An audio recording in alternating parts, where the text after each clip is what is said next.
Pats Nation, boy, oh boy, am I excited for this one, man, because the New England Patriots, we're back at home, and we are playing the Rams. The Rams who, look, I'm not going to lie to you, they're not a great team, but they're not a bad team. They were a contender in 2023. They made the postseason, and they can still win any given week. They're not a bad team, and I think they're tier 2. Tier 1 is making the playoffs. Tier 2 is like you're right there. You're probably just going to miss. And I think that's the Rams. This is still a true test. Really good coaching staff, really good players. Game 1 of Yannick Ngakoue. Game 1 of Christian Barmore back. Defensive line getting a lot of help. First, real continuity we're getting here on the offensive line. And the Patriots do get the ball first here. They're already creeping past the 50. They're at about the 48, 49-yard line. Going to give the ball off to Ramondre. Ramondre is going to go for about 2 on 2nd and 6.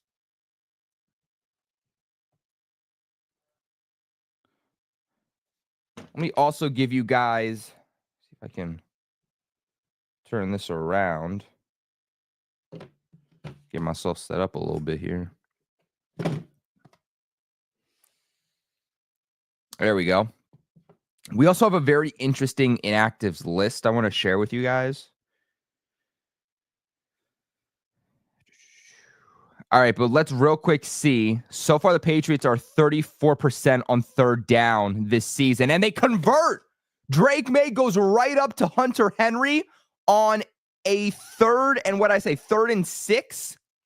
They're going to get a 9-yard completion, and they're going to move the sticks here with Hunter Henry. I think this could be a big Hunter Henry game, y'all. The Rams are not very good against tight ends. But hey, man, shout out to all you. Shout out to my boy, Sir Mad. Shout out to Roe. Shout out to my boy, JD the Great from the AFC East Roundtable. My brother, I appreciate you. Will. Shout out to Jaden.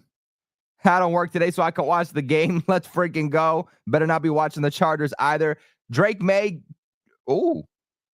I got to see which offensive lineman that was. Just totally chipped block Jared Verse. This is probably coming back. So Drake Maye throws the ball away, but looks like Jared Verse got chipped blocked there, and he is not happy. So I think that this flag is going to be on the Patriots, which will back them up on first. So it is going to be on the offense.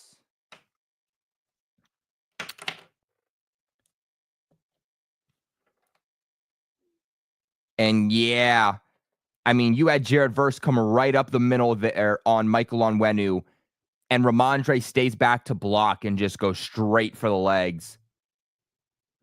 That's going to back the Patriots up significantly. I mean, we're at 1st and 25 because of that play by Ramondre Stevenson. Rough play there by Ramondre to really put the Patriots back.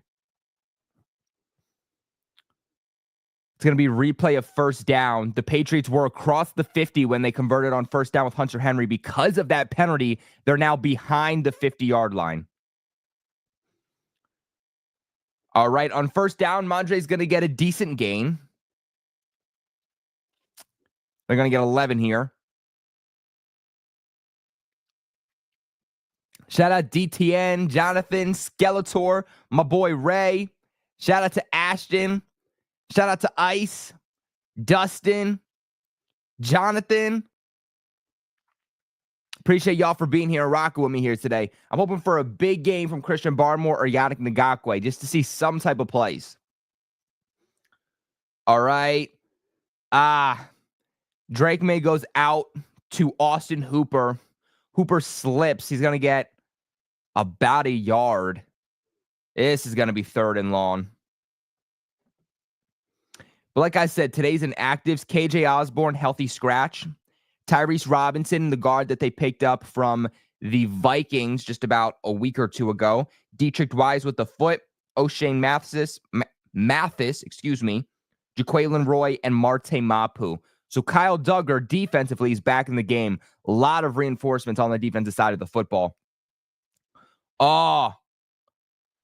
Drake Maye's trying to go to Kayshon Boutte here. Would have been well short of the first marker, but the Patriots would have been at least in decent field goal position. This is now going to bring up 4th.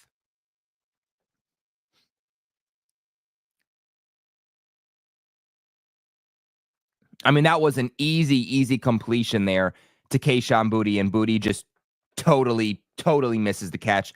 So instead of the Patriots being in field goal position, they're going to punt. I thought this was a good first drive here by the Patriots. I mean, you're driving down the field, you get past the 50. This is a good defensive line that the Rams have. That secondary is where they're a little bit weak. You can take advantage of that secondary there for the Rams, but that defensive line is still very good. The Patriots had a couple good runs, a couple good passes, but that Ramondre Stevenson penalty that put them in 1st and 25 just absolutely killed them. And then that Kayshon Boutte just non-catch that could have put them in field goal position, forced a punt. So Patriots get the ball first. They go from what should be at least 3 points to now punting the ball off. And let's see what this Patriots defense can do, man. This is what I'm excited for. Yes, I like to see Drake Maye ball every single week, but I think the excitement's going to be on the defensive side of the football today, just because you have, again, Christian Barmore back, Yannick Ngakoue, Kyle Duggar back for the first time in weeks. So I definitely think there's some excitement for the defense here today.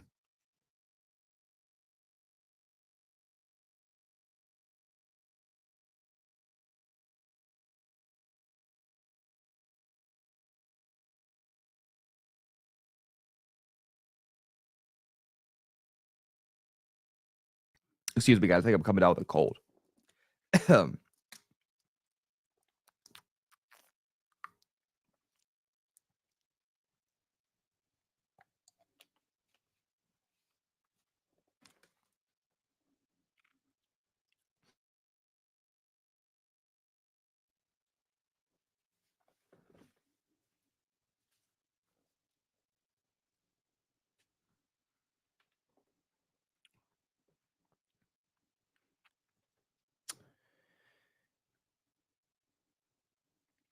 I'm trying to think who the rest of the AFC East plays today. So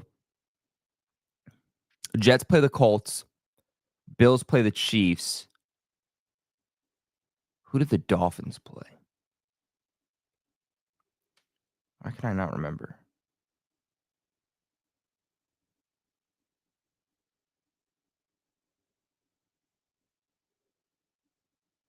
They play the Raiders. That's who it is.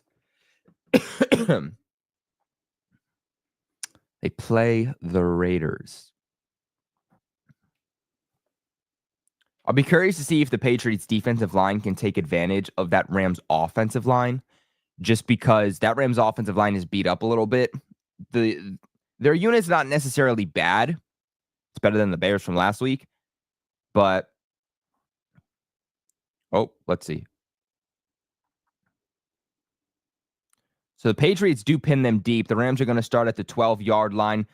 They're going to run the ball off here with Kyren Williams. Williams is going to get maybe 2 or 3 here. Stopped by Christian Ellis, who is back in this game. He was out the last couple of weeks with a concussion. Wow, the Rams are 26 in rushing. That's crazy. You got Kyren Williams. How are you 26 rushing?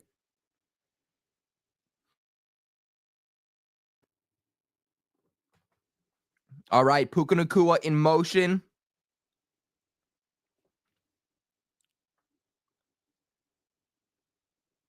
Let's see. Jelani Tavai rushes up the middle. Oh!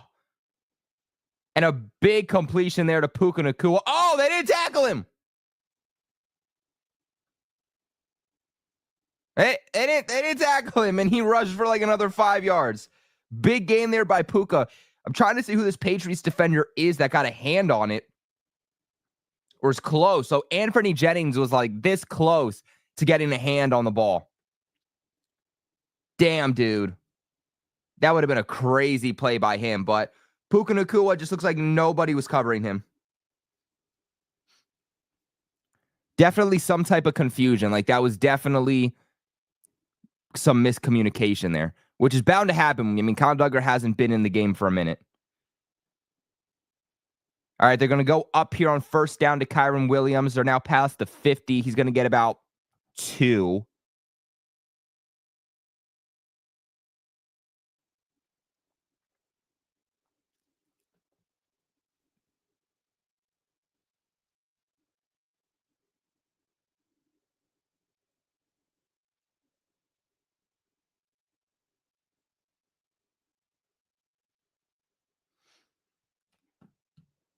Scratch out. They're going to give him 1. So 2nd and 9 here for the Rams.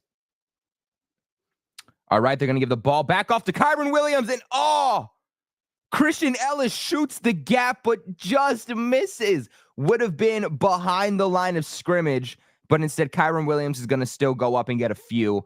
We'll see where they spot him. Christian Barmore enters the field, baby. Christian Barmore on the field for 3rd down. Everybody's hyping him up, man. Woo! Christian Barmore's back, baby. Woo! All right, here we go. 3rd and 6.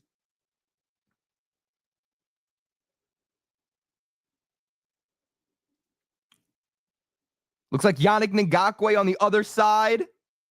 Patriots applied some pressure and just off target for Cooper Kupp. Like I said, Patriots there, they applied some pressure. I liked what I saw off the edge there from Yannick Ngakoue too. I mean, obviously he didn't sack the quarterback, but I thought he immediately, with that speed off the line, just kind of pushed back his offensive tackle there and started to apply that pressure on Matthew Stafford. Really liked what I saw. Really affected that pass too. If you look at it, it was just slightly off target for Cooper Kupp to where Cooper would have had to make a one-handed catch. Can't do that. Now they're punting here on a 4th and 6. Patriots get the ball back. My boy Anthony says overthrown ball. Yes, sir, baby. Yes, sir. That's what happens when you get to the quarterback. You're going to force them into making mistakes. You're going to force them into turnovers. You're going to force them to throwing off platform when they're not ready. And the Patriots force a punt there because of some good pressure. I'll be curious to see how much Ngakoue and more specifically Christian Barmore play today. I'm not really expecting, a whole lot from Barmore in game 1, but I think they'll use him situationally. Like they'll probably use him on like 3rd downs and whatnot, but I wouldn't expect to come out of this game saying we saw like 70+% of Christian Barmore.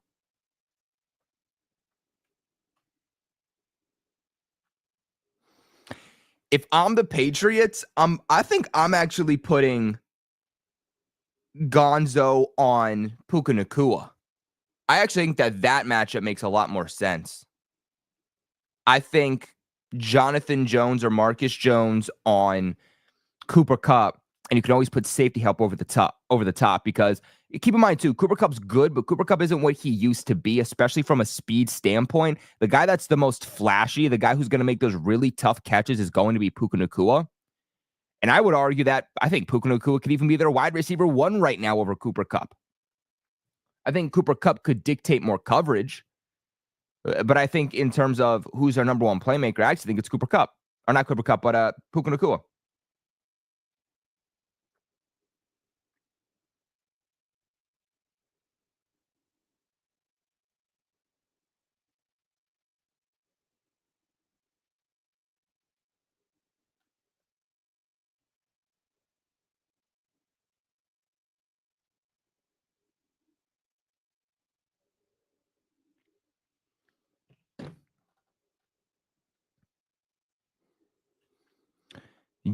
So essentially what you would do is you would put Gonzo on Puka Nacua, and then you would do Marcus Jones or John Jones. I would assume they go Marcus Jones because John Jones has been playing more safety. So you would go Marcus Jones on Cooper Kupp with some safety help over the top.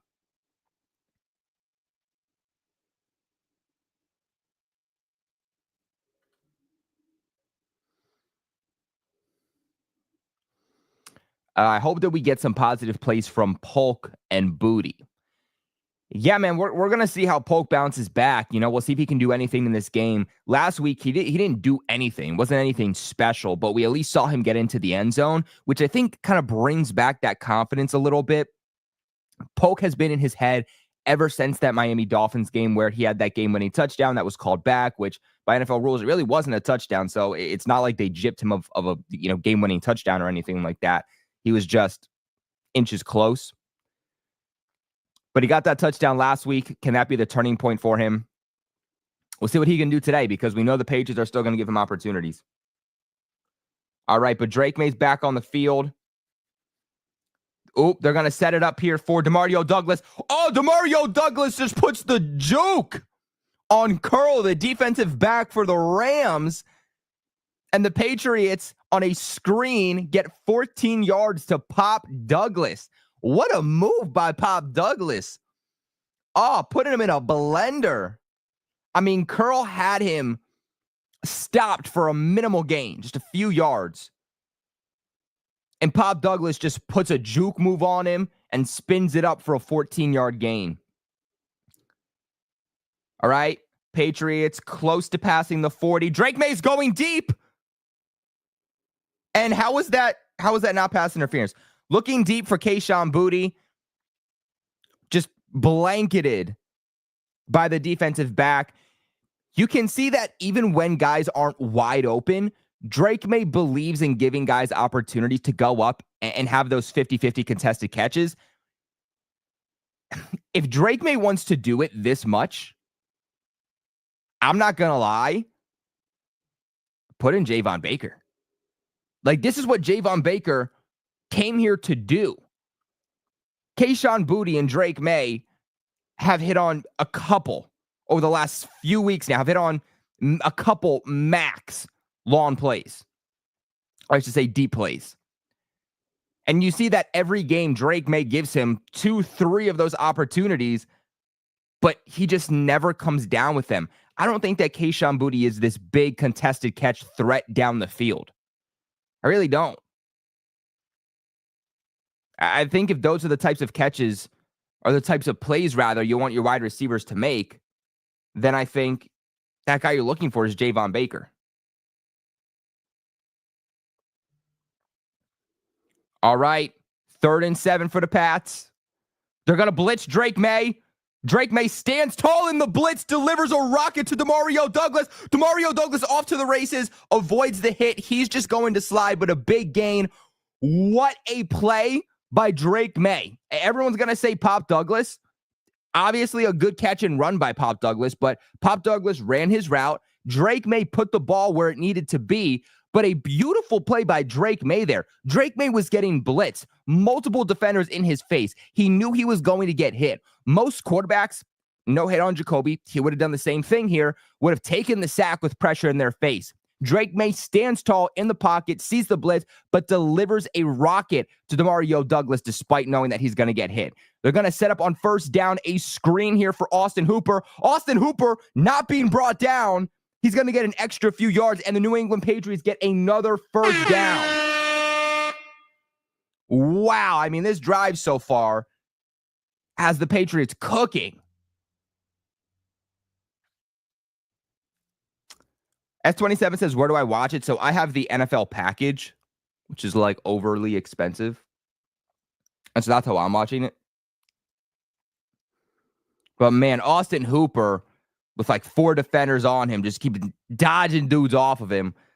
All right, let's see. The Patriots are at about the 18-yard line. They're going to give the ball off to Ramondre. Ramondre should have bounced it to the outside there. Ran it right up the gut with all the defenders.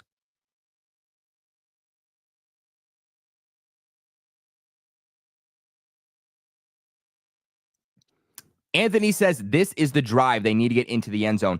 100%, because even if you look at that first drive they ran offensively, that should have ended in points, but they were put in a 1st and 25 because of that damn chip block by Ramondre Stevenson that set them back, and then Kayshon Boutte not making the catch, so they had to punt.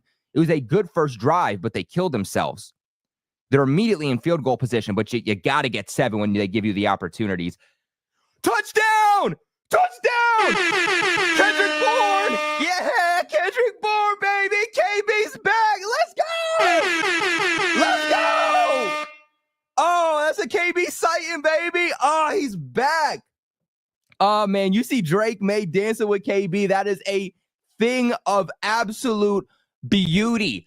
Great throw by Drake Maye there. 10-yard touchdown to not Kayshon Boutte, but Kendrick Bourne, working through a little bit of contact, doesn't let it affect him, still makes the play. I mean, beautiful, beautiful play by Drake Maye and Kendrick Bourne. Both players in which I actually think they needed to get some like chemistry going. Like, I think that duo needed this. Not just that, but you had Kendrick Bourne not playing at all last week because they benched him for KJ Osborne. Now they benched KJ Osborne for Kendrick Bourne.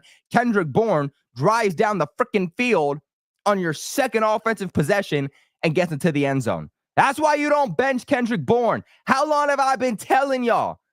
How long have I been telling you guys that you do not bench Kendrick Bourne? Kendrick Bourne's washed. Kendrick Bourne sucks. Kendrick Bourne shouldn't have been signed to the extension. No, Kendrick Bourne's coming back from the injury. Kendrick Bourne is still trying to build the rapport in the new system, build a rapport with Drake Maye, which he was never able to do this offseason. And now he's getting benched every single week. Like, no freaking duh, he doesn't have a rapport. But each week he's getting more acclimated and he's making more plays, and he freaking does it here. That's why you keep KB on the freaking field. That's all I'm saying, baby. Let's go. Let's go.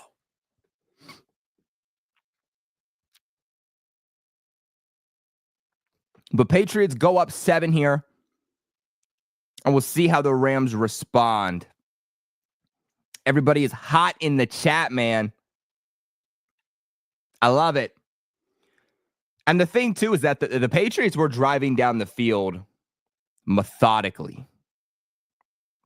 Like, they were getting some chunk plays. You had that chunk play from Demario Douglas. That screen that went for like 14 yards, puts the defender in a blender. Then you had the Austin Hooper screen where he's taken on like 4 defenders with him. Like, they had some chunk plays there, man. Really like the play calling so far. Really, really, really, really like this play calling. And more specifically, I love the execution, because the play calls only matter as well as the players execute.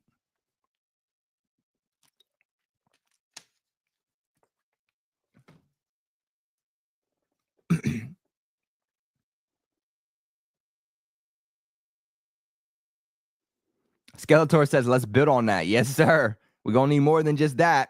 Keaton says, let's go, baby. Yes, sir, Keaton. We're going to need more than that, though. I like how this defense played on that first drive, but that's what we're going to continue to need. Got a lot of veterans on the Rams' offensive side of the football. Roll Tide 99 says, PG's a better commentator than the Fox commentators. Hey, yo, y'all send in a little bit of a note there to Fox. You let them know Patriots Global will take over for $100K a year. Point blank. I know you paying those other guys a lot more, so I'm giving you a discount. I'm giving you a discount.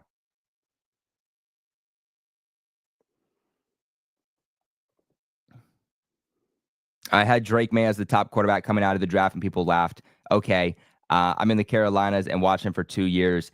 He is a gamer W talent. 100%. I mean, I said the same thing. Like I said early on in the process from the draft last year that I think that Drake Maye could have like a dark horse opportunity to be the first quarterback taken off the board because of all the issues that were going on with Caleb Williams. Obviously, that didn't happen. And somehow the Patriots got him at 3, which I thought was absolutely bizarre. But hey, man, I'm not complaining. We got Drake Maye, baby. I'm not complaining.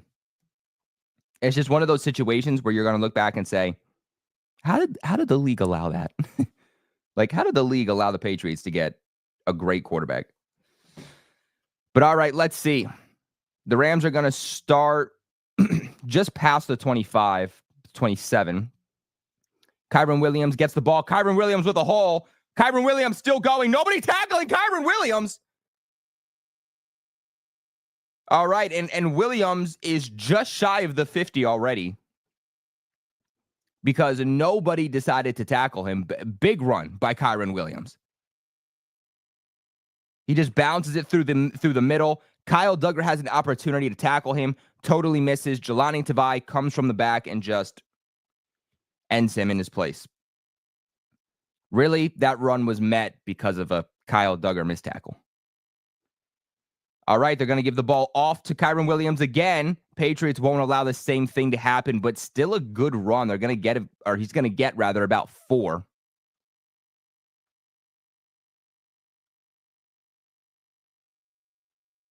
Packers are already cooking the Bears. That didn't take long. All right, 2nd and 5.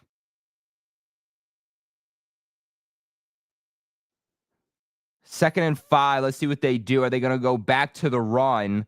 And they do. They go back to Kyren Williams. Keon White in the backfield immediately makes the tackle. It's going to be 3rd and, let's see, 4. Yeah, 3rd and 4 is where they're going to spot it. So about a gain of 1.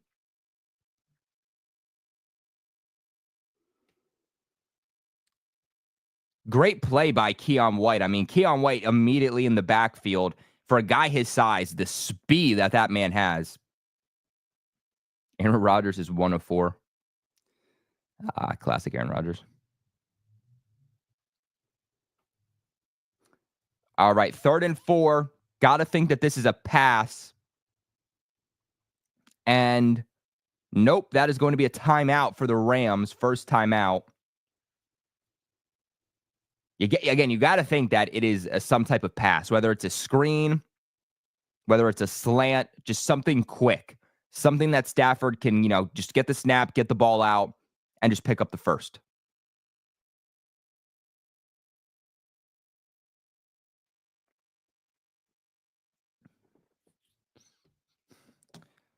Let's see.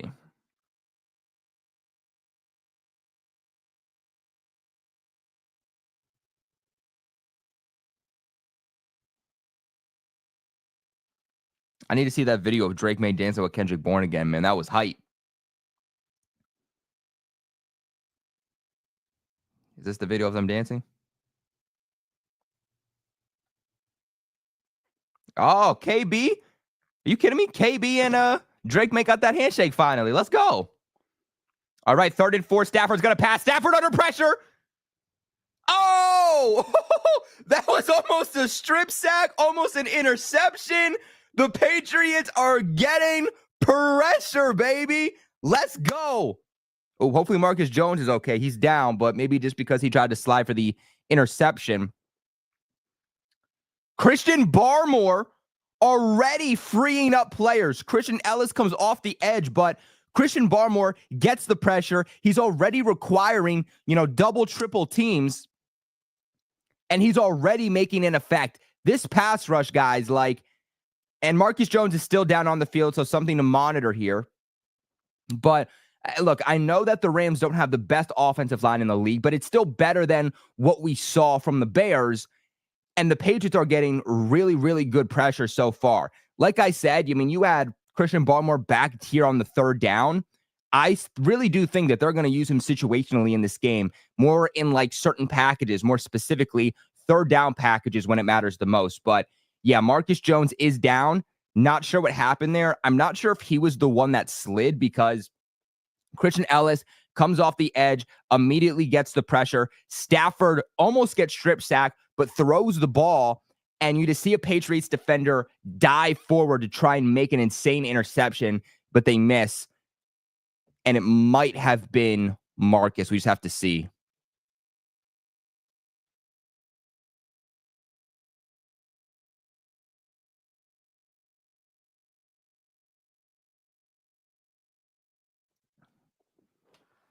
I need to take this off, man. It's hot as heck. Hot as heck in here. But yeah, man, Barmore's looking fresh, man. I ain't gonna lie.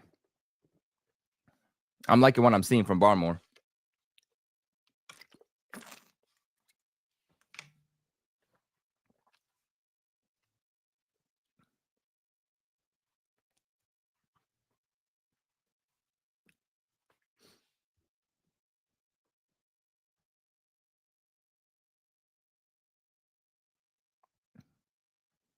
Need potassium. Hey, Ray, if you got any potassium, brother, send it my way. I'll be taking my daily vitamins, man, I swear. It's that time of the year, man. The Rams have blitzed Drake Maye on 5 of his 9 dropbacks, which is a 56% blitz rate. They entered Sunday blitzing on 27% of their dropbacks. So the Rams are really trying to get to Drake Maye. They're really trying to blitz him, but Drake Maye is standing tall in the pocket. He's making the plays where he needs to, and he's acting like a poised veteran out there. And the Patriots are cooking them because of it.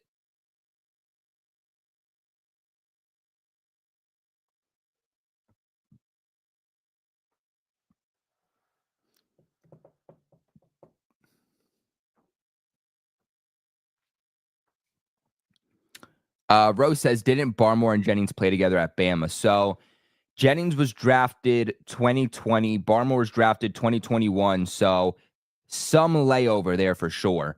But Marcus Jones is up and jogging with the trainers. Looks like maybe he just tweaked something. He's up. He's running. He looks good.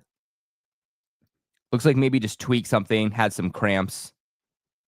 But he should return. Punt close to being blocked, but let's see. You have Pop Douglas in the back, but he's not even going to touch that. This is going to be down at about the 9 or 10 yard line. So Drake Maye's going to have to go the length of the field here if he's going to put up some points. But let's see what he can do.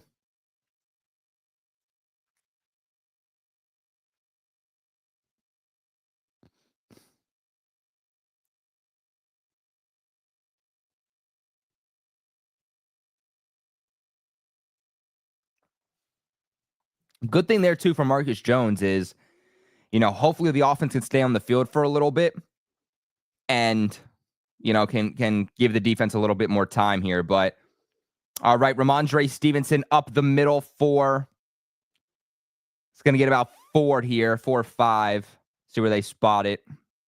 Yeah, I'm going to give him 4. So 2nd and 6.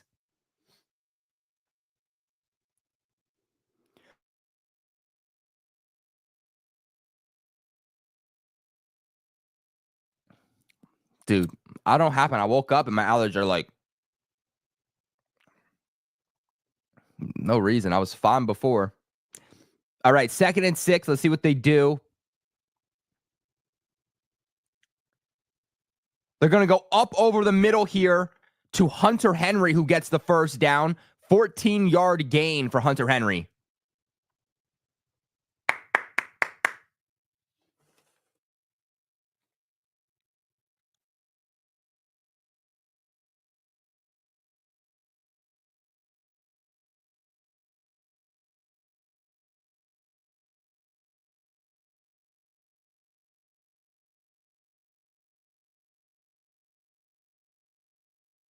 Who had Hunter Henry for leading the Patriots in receiving yards so far this season? Because if you had that on your bingo card, you would be right.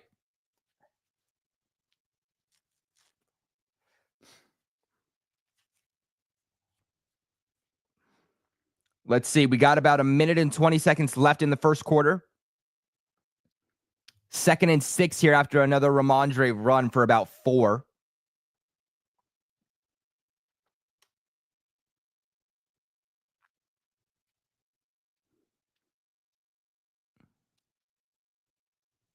All right, let's see. Pop Douglas is going to go out wide. Drake Maye under pressure, throws on the run, and KB is there again. KB. KB Surgeon's game, baby. I love it. Oh, man, KB is bringing the energy. KB is coming in this game saying, bench me again, fools. Bench me again. Oh, my God. This is why you don't bench Kendrick Bourne. Drake Maye under pressure, about to run.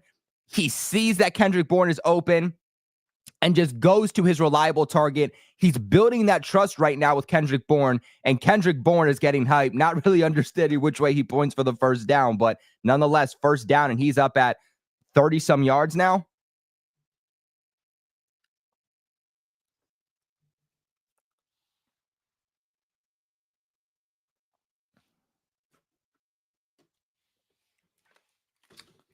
All right, a little run up there with Ramondre. Is that about 7 going to get here? So 2nd and 3.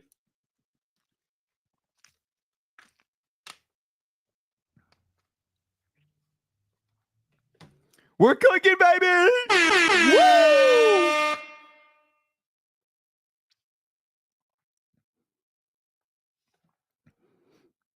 Anthony says, keep the Rams on their toes and score again. Yeah, man, like you can't get comfortable with just 7 points. I mean, that can turn in a minute. Even with 14 points, you're not all that comfortable because if you think about it, you're up by 14. You score or they score 1 touchdown. Now you're only leading by 7. And if you can't score, you give the ball back, they have a chance to, tie the game. So I'm not even comfortable with a 14-point lead. But yeah, man, you got to get up by double digits here. Got to get up because, I mean, I love the Patriots team. I love Gerard Mayo. I love Drake Maye, but they're young and they're new. They're playing up against veteran coaching, veteran players. And if they catch you slipping, they're going to come back from behind.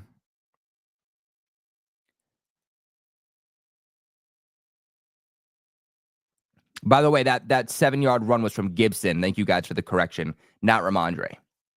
Which I hope that they run Gibson a little bit more. I mean, that's a guy you signed to like a 3-year deal this offseason. I feel like they're not using him to his capabilities.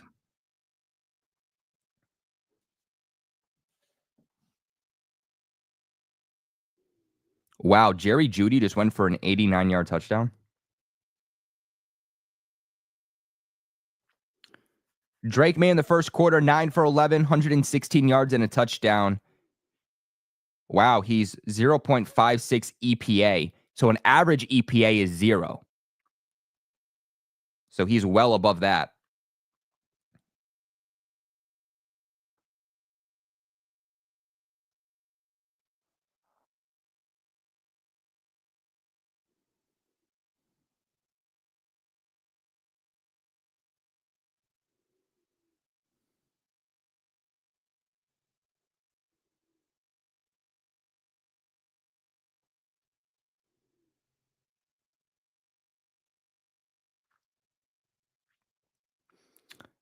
Drake Maye is a dog, man. Y'all remember all of y'all that were saying before the draft, don't draft a quarterback. Don't draft Drake Maye. He's not in a perfect situation. You got to go Marvin Harrison Jr. Y'all remember that? The Colts just scored on the Jets. Wow. How's that possible? All right, 2nd and 3. They're going to go up here with Gibson. Gibson is just going to be met in his tracks. He's going to get about 1.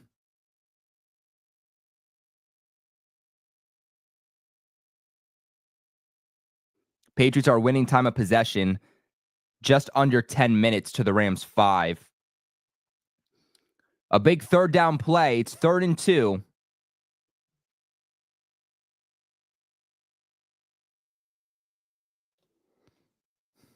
Let's see. Got to convert here. 3rd and 2. Can they do it? They're going to give the ball off again to Antonio Gibson, and they will convert on 3rd down. There we go, baby.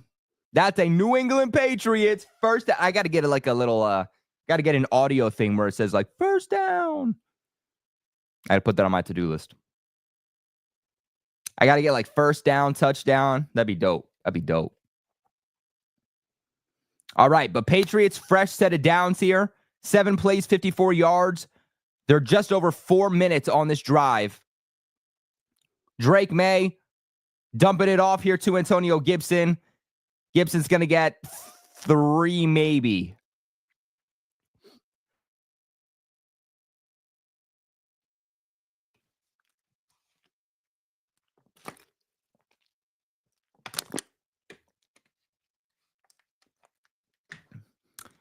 What's the score of that Jets game, by the way?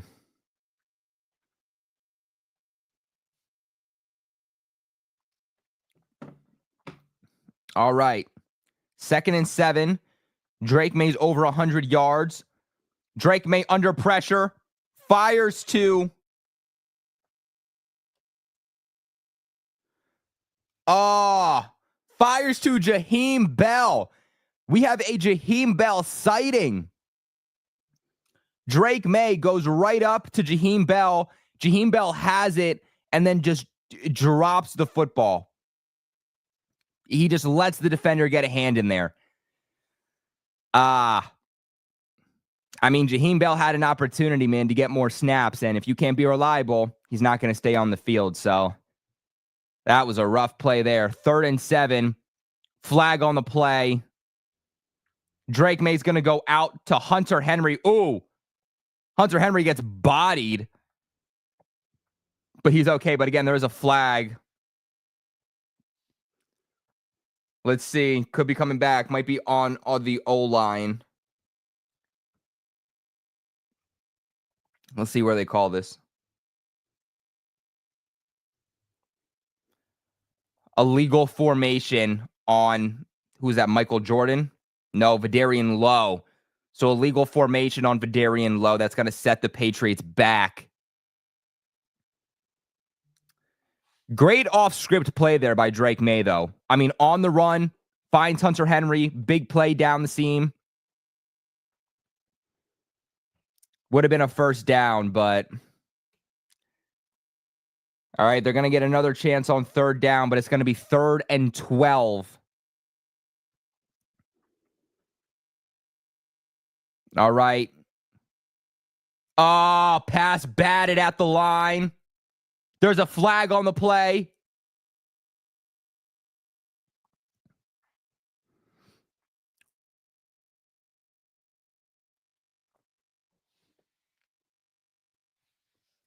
No foul on the play. So there was pass interference, but because Turner got his hands on the ball, pass interference is wiped. So as dumb as it sounds, that is an NFL rule to where a guy could be holding your receiver all day long, but if the ball is batted at the line, they're going to say that it wasn't catchable, so the flag doesn't matter. I think that's a dumb rule. I mean, if you're holding, you're holding. You're not supposed to be holding. All right, the Patriots aren't going to go for the punt here. It would have been a 55-yard field goal attempt. They're not going to do it. They're just going to punt the ball. 4th and 12.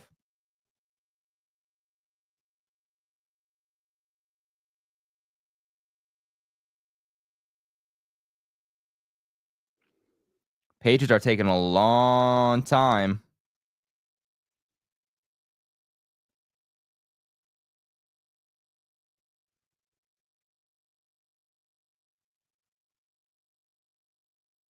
All right, Patriots are going to get a flag here. They're going to take a delay of game.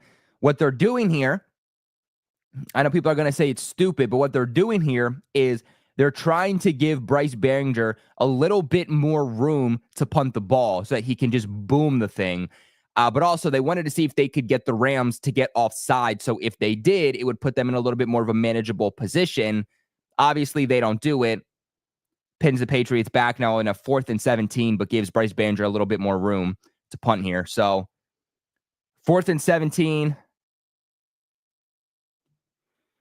And let's see.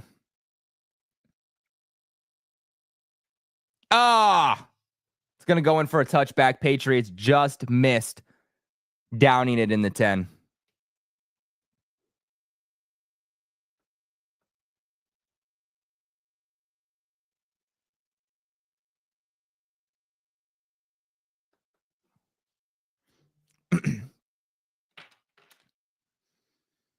All right. Well, the Rams are going to take over here. I believe at the 25. I believe if it's a punt and it hits the back of the end zone for a touchback, then it starts at the 25.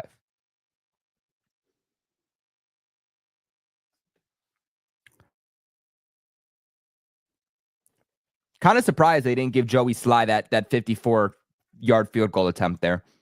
We've seen him make it from farther. I guess they just didn't want to give the Rams good field goal position in case they missed. Let's get an update on some scores. Football scores. The Rams are beating the Raiders 10-3. The Colts are beating the Jets 10-0. What? Prayers up for Richie, bro. Damn, that is actually comical. I mean, obviously a lot of football to still be played, but that's just wild, man. Let's see. I picked the Vikings. The Vikings are winning. I picked the Ravens over the Steelers. The Ravens are losing 3-0. I picked the Browns. Yeah, I picked the Browns. They're losing 6-7. The Lions are winning 14-3. I picked the Dolphins. They're 10-3. I picked the Packers. They're winning 7-3.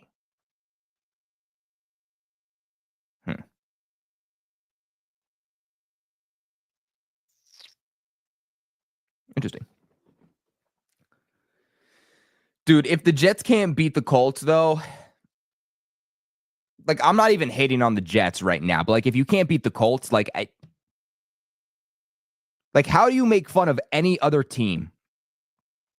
How do you make fun of any other team if you can't beat the Colts? Again, there's a lot of football to still be played, so like let's not get ahead of ourselves, but I'm just saying up 10-0 is wild.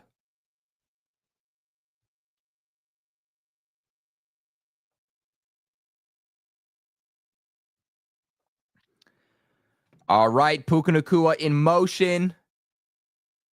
Let's see. Stafford's going to go out to a wide open Puka Nacua, who so far, Puka Nacua has just been wide open. I don't really understand who's covering him. Let's see.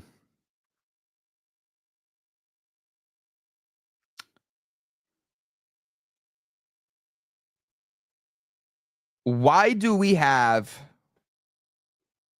a backup cornerback on Puka Nacua? That makes absolutely zero sense. All right, Matthew Stafford's going to drop back. He has time. Going to dump it off to Kyren Williams. And they'll be just short of another first down.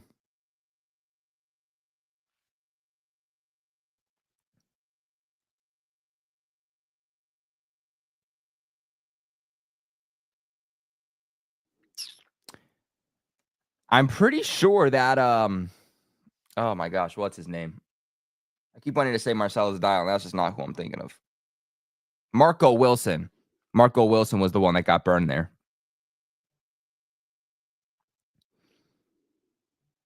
All right, Stafford's going to drop back under pressure, but he's going to find, who is this?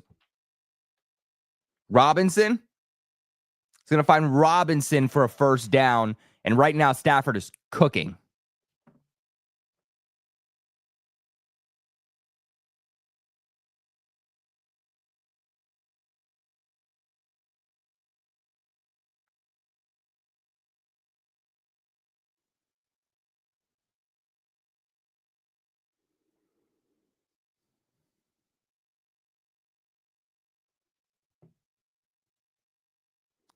All right, let's see. They're going to go back up here to Kyren Williams, who pushes forward for, let's see, about 5 or 6, looks like. About 5 here. Yeah, it's going to be 2nd and 5 now.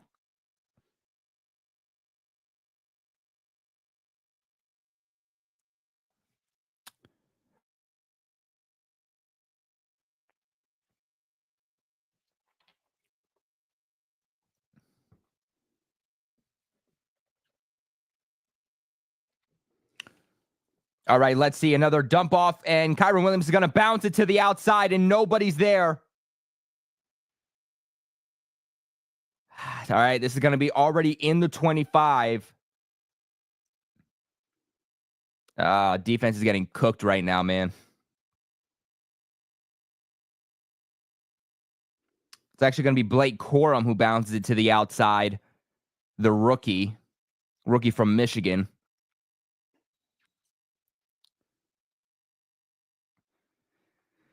That was a good decision for Corum to bounce it to the outside. All right. Right back here to Corum. Corum's going to... Ooh. Corum is just running this down the Patriots' throat.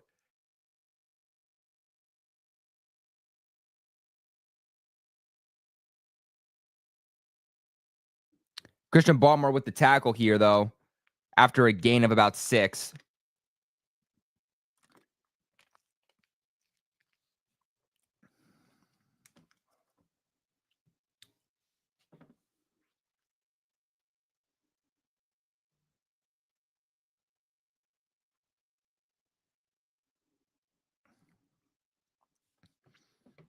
All right, they're going to go out here to Puka Nacua. Puka Nacua just kills Marco Wilson. They got to get Marco Wilson off the field, man. Like, put Marco Wilson on IR, release him, and bring back Alex Austin.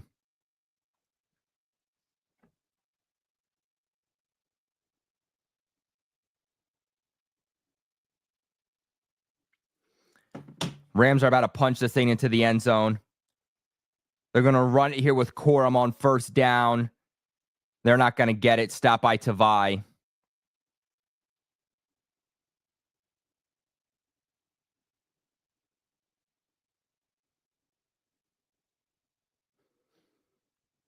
I don't understand why Puka Nacua or Marco Wilson is on Puka Nacua. Like, why am I seeing Marco Wilson this much? Get this dude off my screen. There's zero reason for Marco Wilson to be playing this much.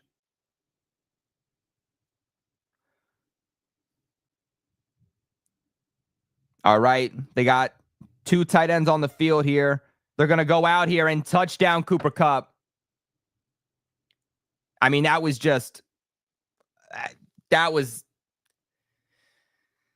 light work for Cooper Kupp. Like, bro just jogged and got the touchdown.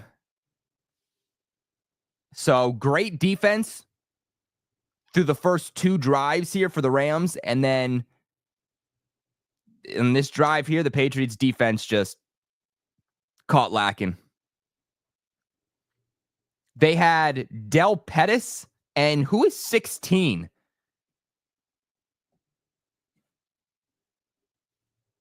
Right now, the Patriots secondary simply doesn't make sense. And, oh, is that in? Oh, okay, just made it. So the game is tied 7-7. But the secondary doesn't make sense right now. Why is Marco Wilson on Puka Nacua? And how come on that touchdown for Cooper Kupp, you had Del Pettis and what is Taki 16? So why did you have a linebacker that isn't a coverage linebacker that's barely played this season and Del Pettis on the number 1 wide receiver? No sense. This is these are the things that don't make sense. Is that sometimes the easy thing to do or the obvious thing to do is the best thing to do. And right now, I feel like this team is just overthinking. And last week, the Patriots defense said it after, I think it was Devon Godchaux who said it, after that win against the Bears. He was just kind of like, we stopped doing the pretty shit. Like, we just stopped trying to be too cute with it. We just did what we knew that we should do. And they played well because of it.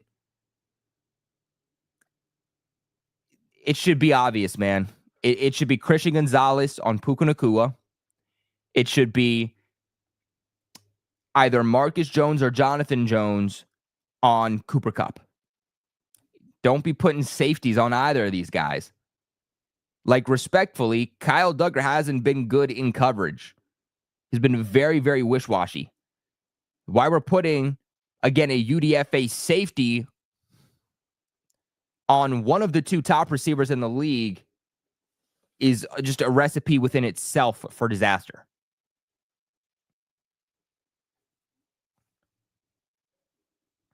Makes no sense.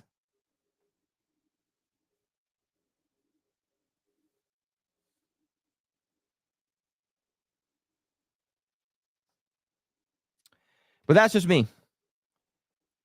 That's just me, man. I don't understand it. I'm going to voice my displeasures here. I'm not going to like go off on Gerard Mayo. Look, one bad drive defensively. I liked the other 2, but you got caught slacking on that one. Wasn't even on Gerard Mayo. That would be on DeMarcus Covington, by the way. That wouldn't be on Gerard Mayo.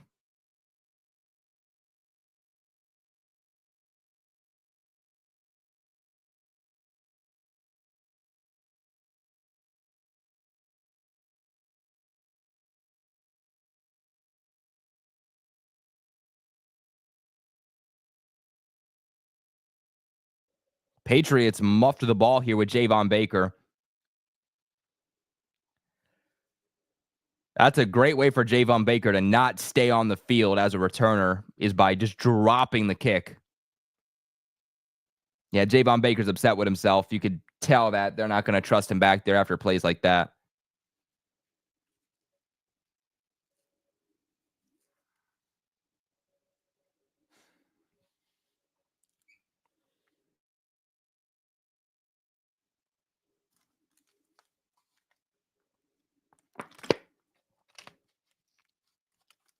Yeah, then Baker tried to hurdle. All right, we got poke in motion here. Pats are going to give the ball off to Mondre. He's going to be stopped in his tracks. Maybe they'll give him one.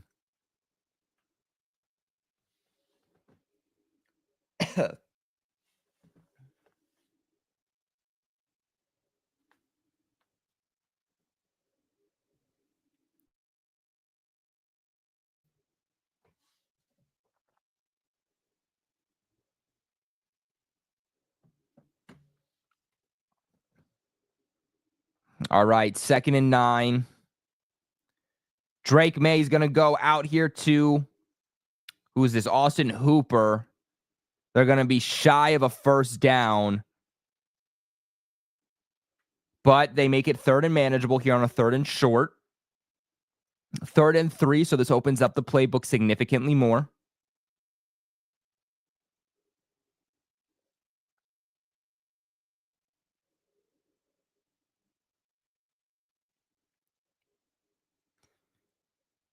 All right, 3rd and 3.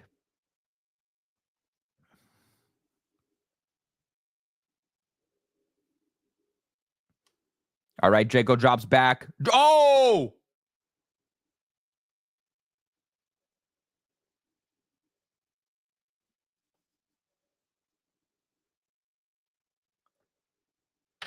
Oh. Drake Maye gets drilled and fumbles the football. And the Rams recover. Oh, man, the momentum has switched in Gillette Stadium, man.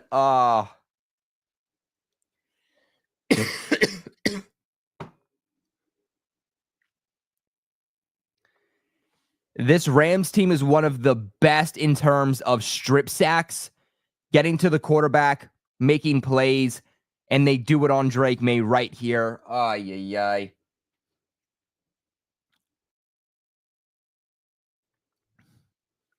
What should be 14-0. Ay.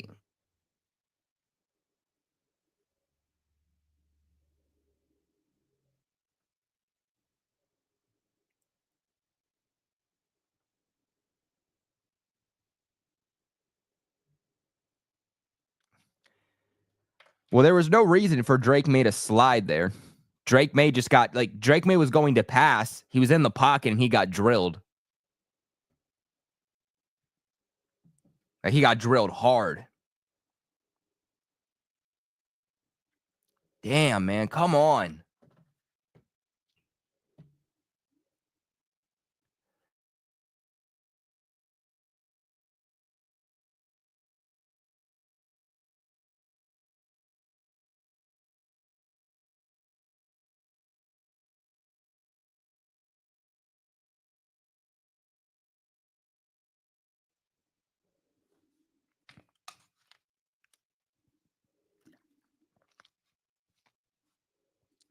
He got drilled, Negan, man. I don't really know what you want him to do. Yeah, he's got to be better at securing the football at the end of the day. 100%. But that O-line's got to be better. You can't have your quarterback drilled from his blind side like that. That was rough.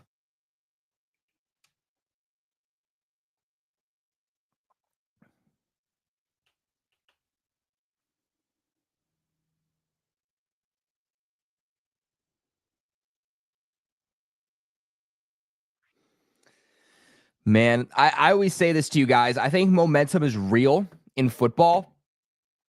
And if momentum switches and you can't come back from it, it's going to be hard to win a football game. And the momentum was all in the Patriots field. It was all just in their grasps. And that Vidarian Lowe penalty set them back. And ever since, they were in range to get into the end zone, go up 14-0.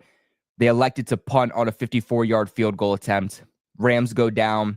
They tie it 7-7. And now that Drake Maye strip sack. Hey.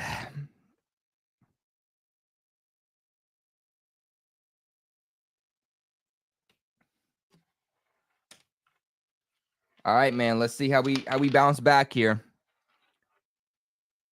What can the defense do? What can the defense do?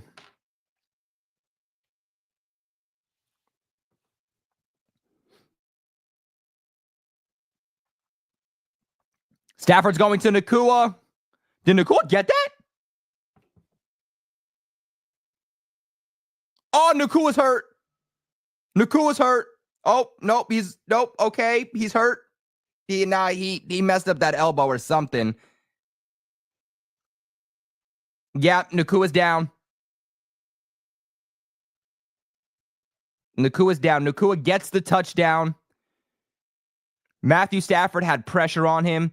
Knew he was going to get drilled. Delivered a beautiful football. Good coverage from Jonathan Jones for the most part. But Nacua with just a diving catch. Stafford put that where only Nacua was going to get it. But he hit that ground hard.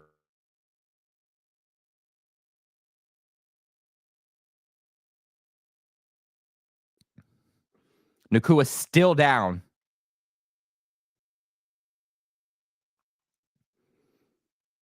Oh, man.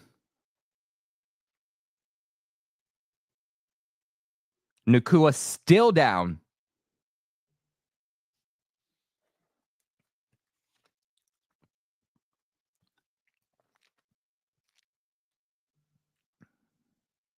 He hit that ground hard, man.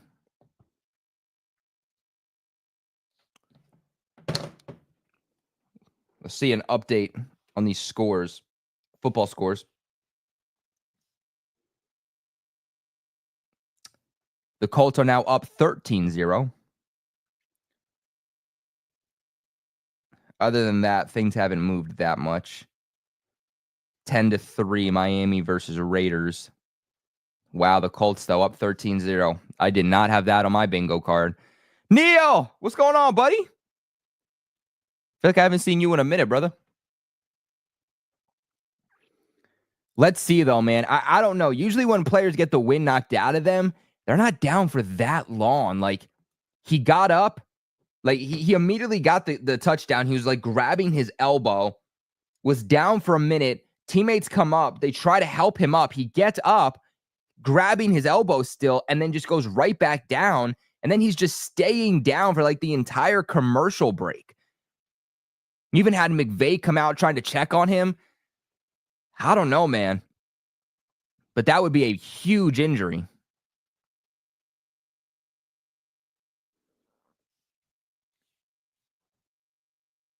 Let's see. Which one of you fools do I play in fantasy this week? I need to start putting some wins together.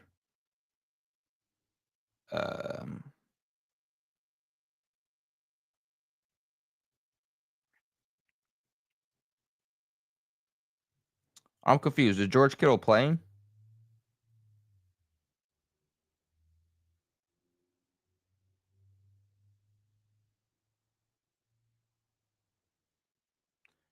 Is George Kittle playing today? I'm confused. Why is it red? Right now, I'm supposed to lose very confidently. Man, Drake Maye was balling in fantasy before that strip sack. Man. All right, yeah, Nakua's going over to the blue medical tent. We'll see what happens from here.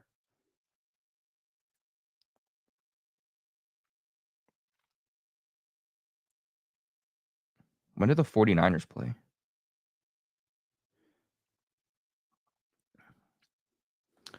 All righty. They're going to go for the extra point. I'm sure they're going to. Yeah, they get it.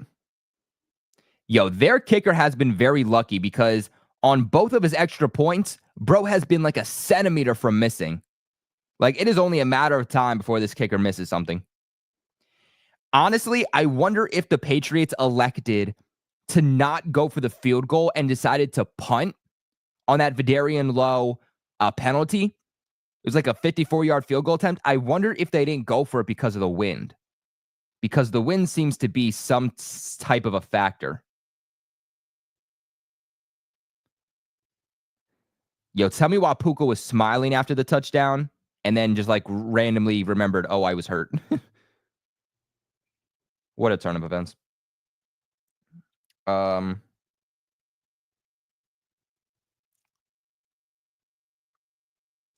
George Kittle unlikely to play versus the Seahawks. Crap.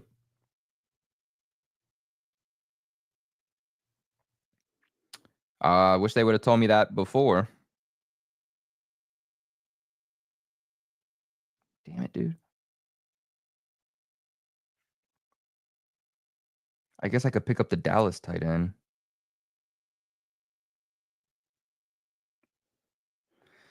Damn it, dude, man. I hate when fantasy be doing that, bro. They don't be telling me till last minute. I'd pick up Zach Ertz, but he's already playing.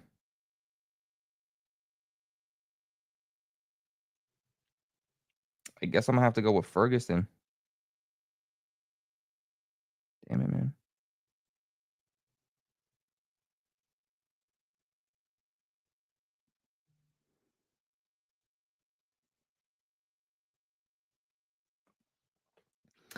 All right, let's see. 1st and 10 for the Pats. Starting at the 30.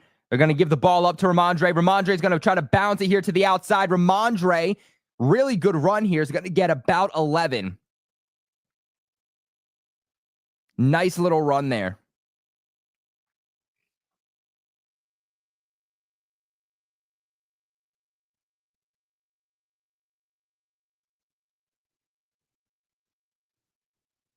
All right, maybe now I'll have at least a fighting chance, question mark.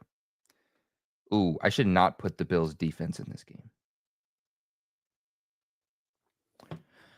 All right, let's see.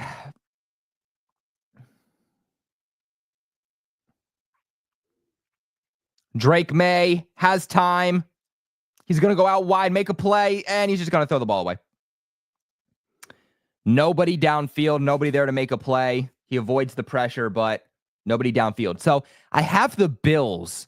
I have the Bills defense in fantasy, but they're going against the Chiefs. Do you guys think that I should probably find a different defense, right? I know the Bills offense ain't exactly balling, but you're still going up against Pat Mahomes.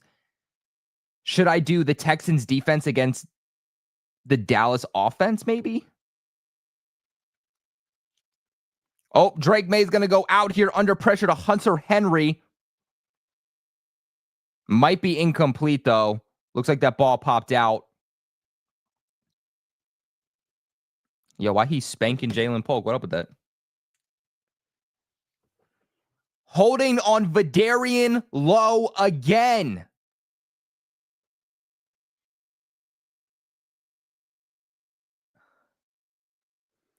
I'm sorry, but this is why Vidarian Lowe is not the future. This is why you still need a future at tackle. I'm sorry, bro, but he's serviceable. But I think that's just showing how good Scott Peters is. DeMontre Jacobs, Vidarian Lowe, they are not your franchise tackles. And another penalty. Another flag.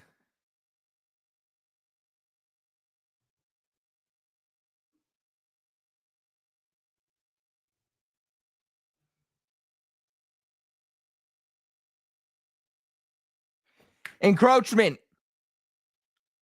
Not on us, baby. All right. 5-yard penalty, still 3rd down on Kobe Turner. So this will now be 3rd and 5 instead of 3rd and 10. So much more manageable.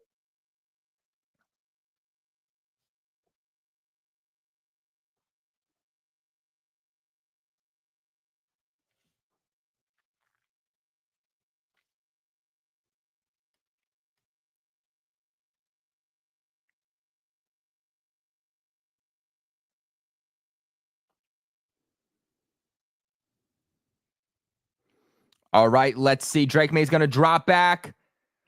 Finds Hunter. Another penalty marker. Oh, my God.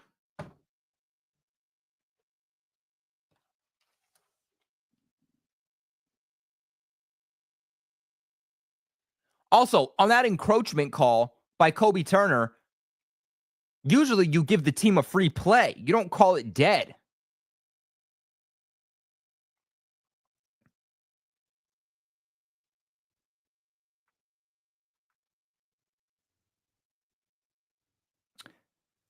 Nonetheless, it is not on the Patriots. It was a soft call for sure.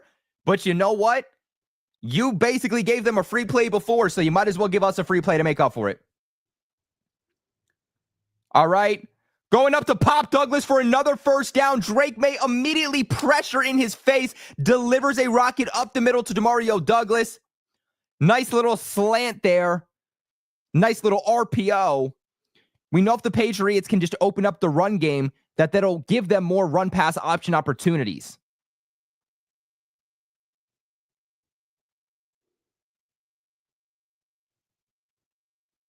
Whew. All right. Oh, and they're blitzing. Stevenson has some opportunities. There's a flag on the play. There's been a flag on the play like every single play on this drive.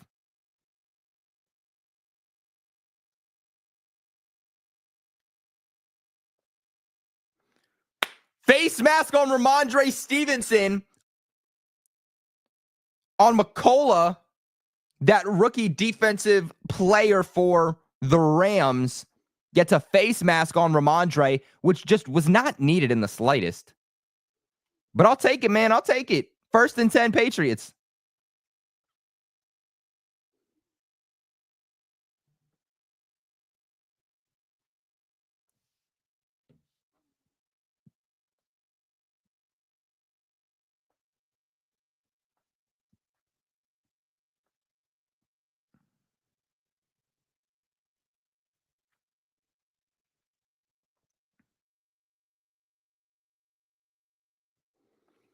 All right, the Patriots have about 3 minutes and 20 seconds left. So can they drive down the field? Can they tie the game? But can they also hopefully not give Stafford enough time with the ball to go down and then retake the lead before halftime? The Patriots also don't get the ball to start the third quarter. They got the ball first, so that means that the Rams, they are going to get the ball first to start the third quarter. Last thing you want is to go into halftime with the Rams leading you, and then they get the ball back. So last week, the Patriots, Gerard Mayo, did really, really well with time management before halftime. They went up, tied 3-3, ended up finishing going into halftime 13-3 because they managed the clock really, really well. It's been an issue for them so far this season. For 2 consecutive weeks, they managed the clock correctly. They're going to go out to Ramondre. Ramondre is going to go and stop the clock, so an interesting decision there.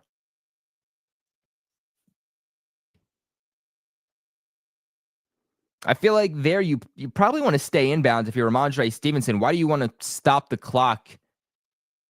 Well, the clock is still rolling, so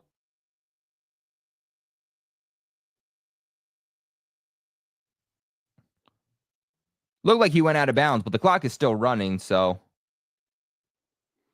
Patriots are driving right now. They're at about the 19-yard line. There's going to be a penalty right here. Rams are pointing to the Pats offense.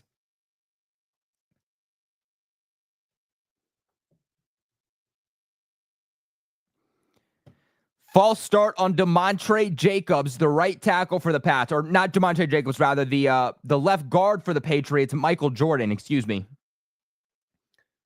So, false start there for Jordan. Was not on the same snap count there as the rest of the offensive line. 2nd and 9 now for the Pats. They're going to blitz Drake Maye. Drake still has some time. He's going to dance around the pocket. Be careful, Drake. He's going to run the ball. He's going to get shoved out of bounds here. It's going to bring up 3rd down. Stays in bounds too, so this is going to get us to the 2-minute warning. 3rd and 3. If I'm the Patriots, I'm using this 3rd and 3 as 2-down territory. As long as you don't get stopped behind the line, use it as 2-down territory. punch the ball into the end zone. By the way, the Jets did just get into the end zone. Breece Hall found the end zone, so looks like they're up a little bit.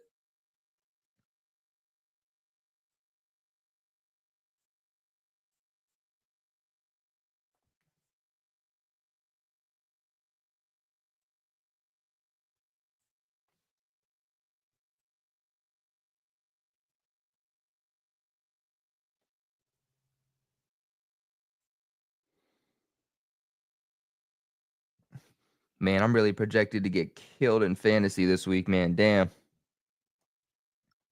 How is this guy doing so good against me? 9 points for the Vikings defense. His guys haven't done anything crazy. 18 points for Hurts. I need Drake Maye to get a freaking passing touchdown right here to at least give me a fighting chance.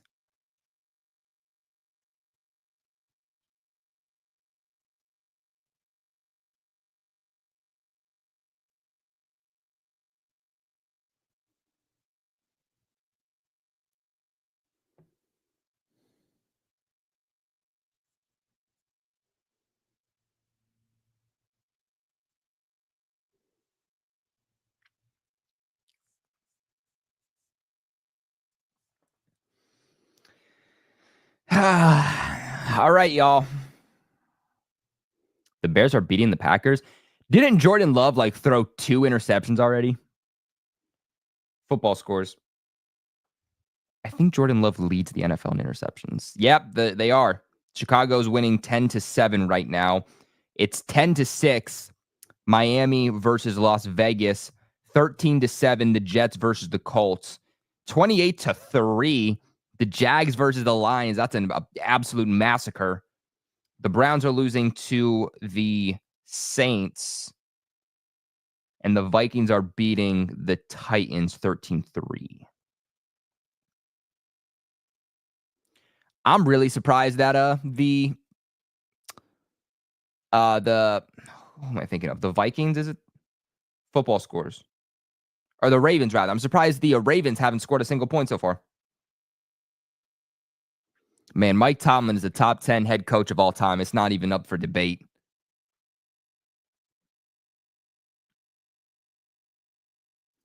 All right, let's see. 3rd and 3. Use it as 2-down territory. Got to get into the end zone. They're sending the blitz. They're sending the house. Drake Maye's lofting that thing up. Drake Maye just throws it up in the air. Lives to see another down. They blitzed the heck out of him. They sent an all-out blitz there on Draco.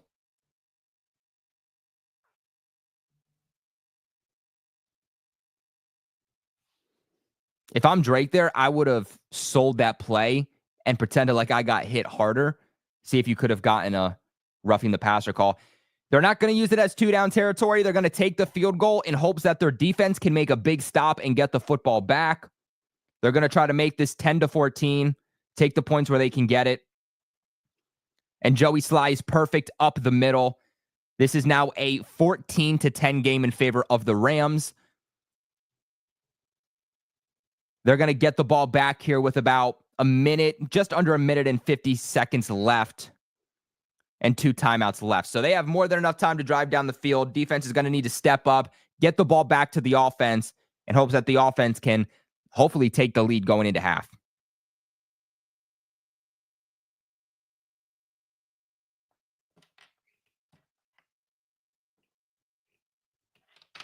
Man, my stuff be tangled right now.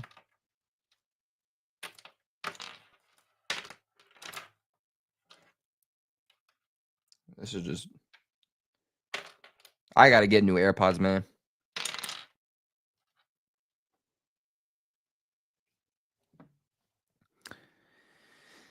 All right. Let's see what we can do. Wow. The Rams offense has back-to-back touchdowns for the first time since November of 2017. That's insane.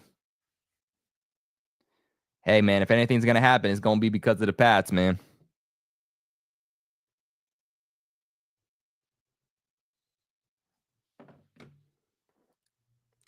All right, Puka Nacua is back on the field, man. So looks like that injury wasn't severe.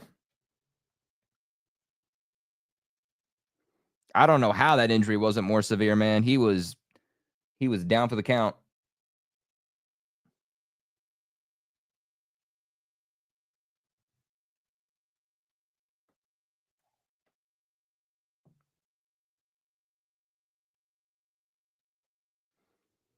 All right, Marcus Jones right now is up against Puka Nacua.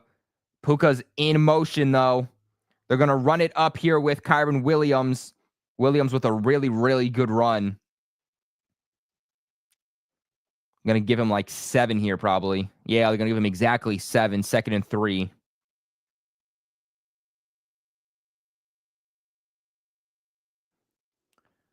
All right, Stafford drops back. Stafford's going to go back here to Puka Nacua. Nacua was between Gonzo and Kyle Duggar and is able to make a really good catch there. Right now, the Patriots cannot stop Puka Nacua to save their life.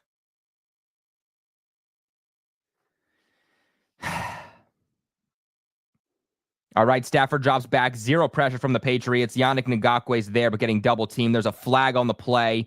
Kyren Williams to the outside. See what this flag's on.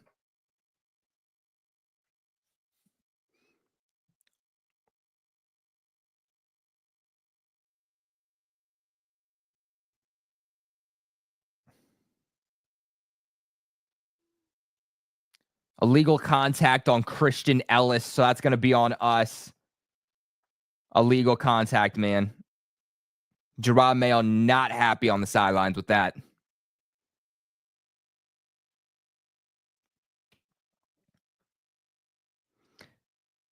The Patriots are playing a lot of zone right now. They need to be playing a lot more man. They're going to get cooked up if they keep playing zone. Rams are one of the worst offenses in the league against man coverage. They're going to go here to Kyren Williams. And, about to break it off for a big run.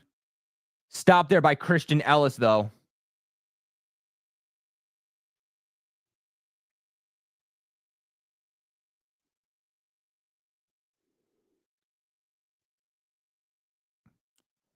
All right.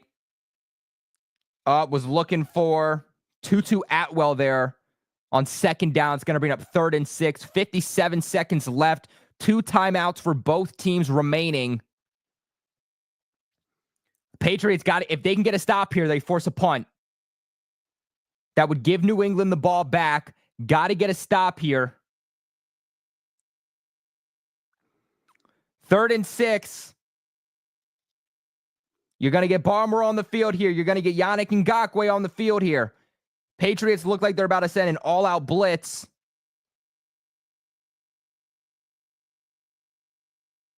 And they're going to send the house. They're going to send the house.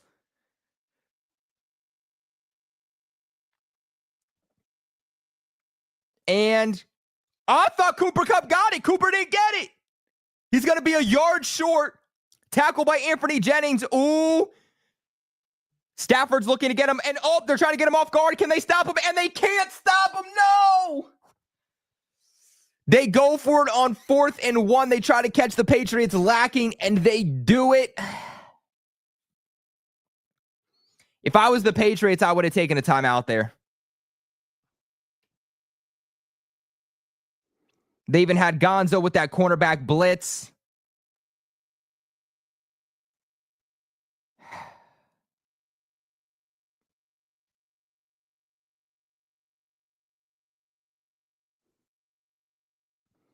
Good play by Gonzo there on 3rd down, though. Applied the pressure, but they go for it on 4th and 1. Patriots didn't have the personnel to just sub it in. Shout out to DF Forever. AFC's roundtable, baby. But all right, caught him lacking. And right now they are driving down the field. Can't let them get into the end zone. About 20 seconds left in counting. They have 1 timeout left. The Patriots have 2. They're probably just going to try to go up by a field goal. Flag on the play. Might be a delay of game.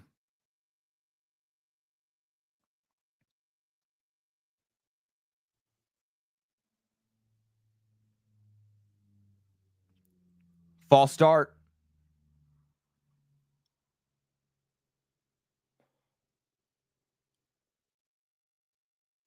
So that would have been a 10-second runoff for the Rams just because we're under 2 minutes here in the second quarter. But they had a timeout left. So instead of taking the 10-second runoff, they just decided that they were going to use their final timeout.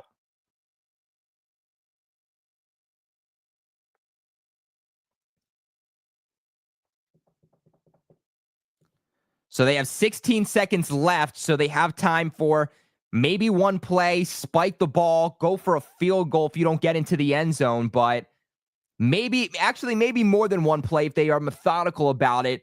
They run plays and they get out of bounds. They could run a couple of plays here. They could probably get 2 plays and spike the ball. But the Patriots are going to take a timeout here defensively.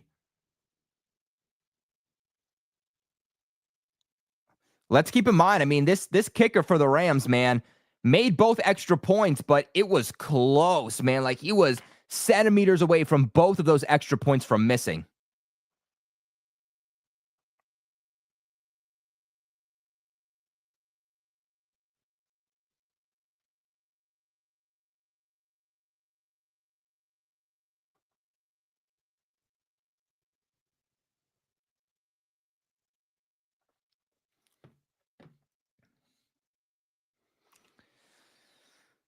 I would love if the Patriots defense could get a turnover in this game, man.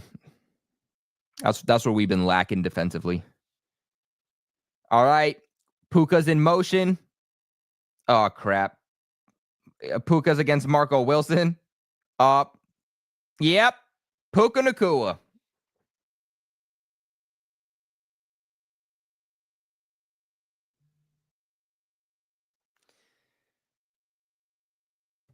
Puka Nacua has 6 receptions for 117 yards and a touchdown, and we're only in the first half.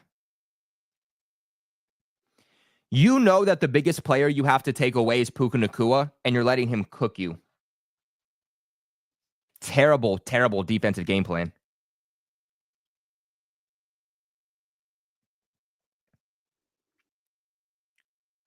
Puka goes to the outside, trying to find his matchup. And Stafford's going to throw it to the back of the end zone. Live to see another down. 2nd and goal. 7 seconds left. They got to find a way to adjust for Puka Nacua because they are finding ways. McVay is finding ways for Nacua to get his matchups. Going up against Del Pettis, going up against Sione Takitaki, going up against several times Marco Wilson, who's been getting cooked. I wouldn't put Gonzo on Cooper Kupp. I'd put Gonzo on Nacua. Patriots are going to take their final defensive timeout. They were just not lined up correctly defensively, and Maye was just clearly frustrated.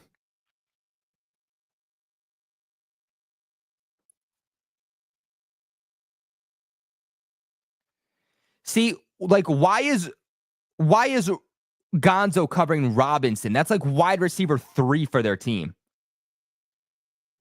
It makes 0 sense. The Patriots are playing so much zone right now, and they're not putting their star players in favorable matchups. Why is Gonzo not going man for man with Puka Nacua? This is mind-boggling. All right, Stafford drops back. Patriots get the pressure. And, almost one-handed by Cooper Kupp there.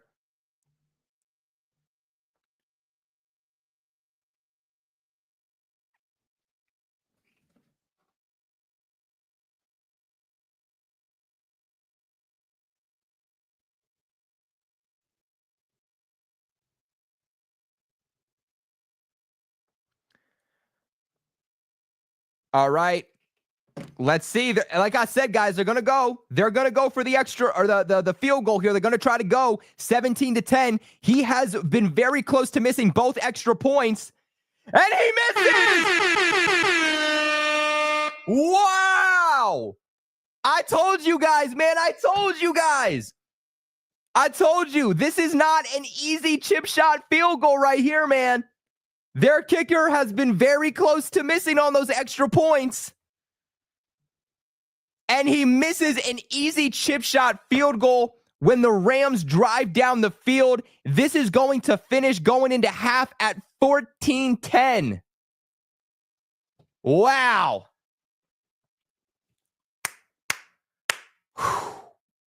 Right now, the Patriots, man, they're getting cooked through the air. The defensive game plan is terrible. It started off really well because you got pressure. You got pressure more specifically from Christian Barmore.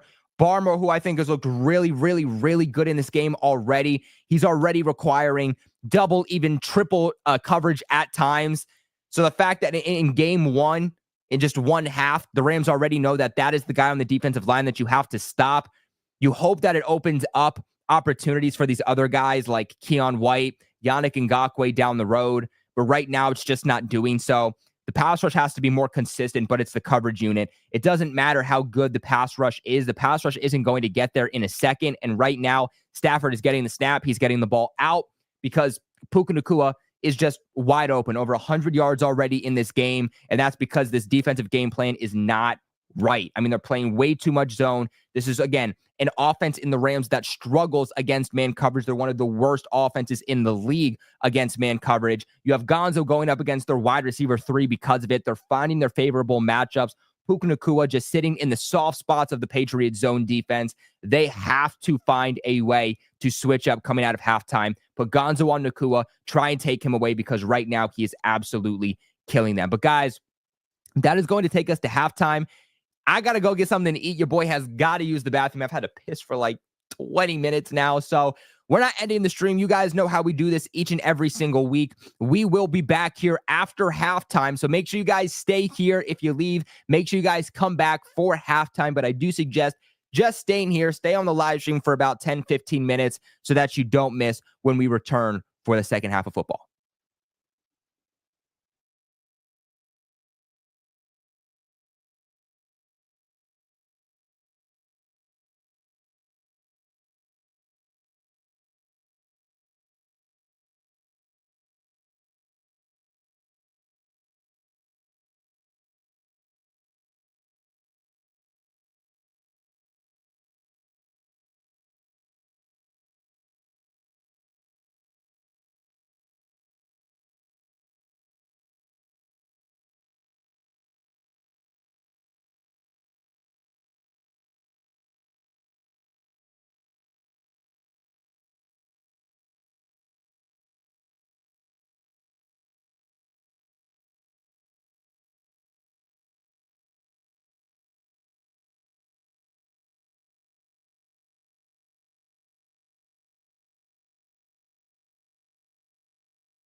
I simply refuse to watch, y'all. Here I am shoving my damn cinnamon French toast sticks down my damn throat because I'm like, shoot, I gotta get back. So I didn't eat before I got on the stream today. And I'm watching this while I'm running up my stairs to come back for y'all. It's been less than a minute. It's been less than a freaking minute. And the Patriots let up a 65-yard touchdown to Cooper Kupp because they sent an all-out blitz.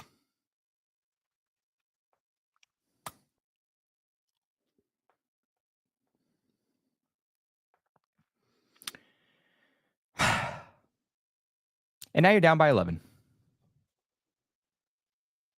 This defense is getting gashed against an offense that has had its struggles and its inconsistencies. You did so well against them in the beginning of the game for like 3 drives. And then you allow that crap to happen.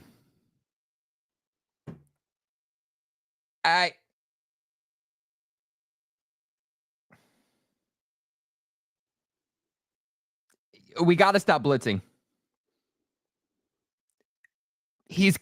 Matthew Stafford is killing the Patriots against the blitz. Again, you said an all-out blitz there, and it was actually a 69-yard touchdown to Cooper Kupp. This is getting way out of hand.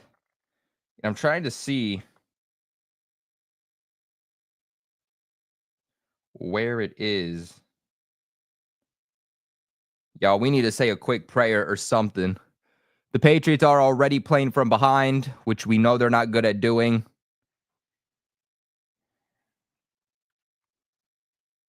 Cooper Kupp.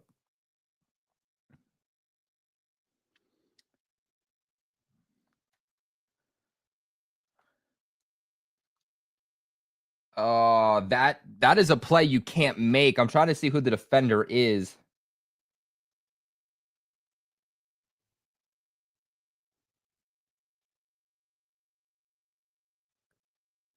So it looks like that was Jonathan Jones on Cooper Kupp. I like Jonathan Jones on Cooper Kupp, but Jonathan Jones dove to swat the ball down with zero help over the top. What is Jonathan Jones doing? So Jonathan Jones is one-on-one with Cooper Kupp, no safety help over the top. He knows that. As a veteran, what are you doing if you're Jonathan Jones? In that play, you just need to make sure he doesn't house it. I don't care about you making an insane diving one-handed swat. You just need to make sure he doesn't catch the damn ball and take it to the damn end zone. Yes, you probably would have still allowed a catch there, but at least you're not allowing him to freaking house it. It was a terrible play call for an all-out blitz, and it was a terrible, terrible play by Jonathan Jones.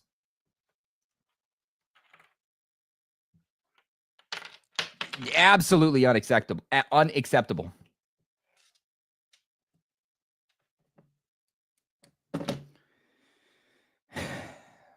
And the thing is, too, is I don't trust this defense to step up enough to stop them. I really thought this defense was going to be better today. I wasn't saying lockdown like they did against the Bears, but at least better than this. All right, but Booty's going to pick up the first here on 2nd and 1.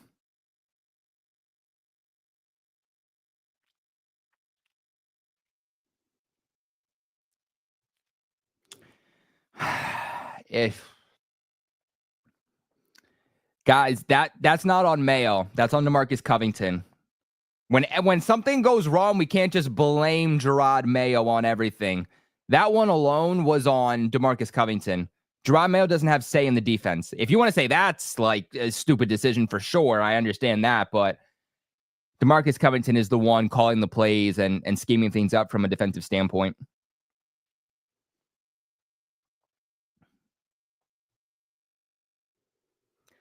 Kobe, y'all will get over the hump. Hip hop, man, I don't know anymore. I understand that this season wasn't about winning or losing, but It's just frustrating, man. It's frustrating to see stupid things like that where you shoot yourself in the foot. Patriots have to get into the end zone if they're going to stay alive here. This one's completed to Demario Douglas. We're just not getting much splash plays down the field. It all seems pretty methodical.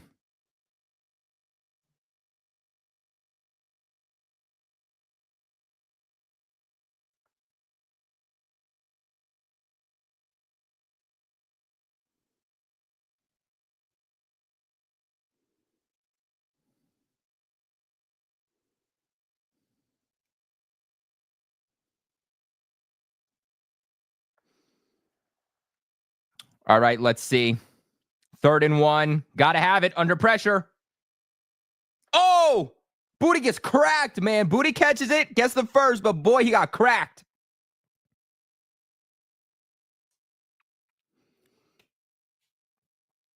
We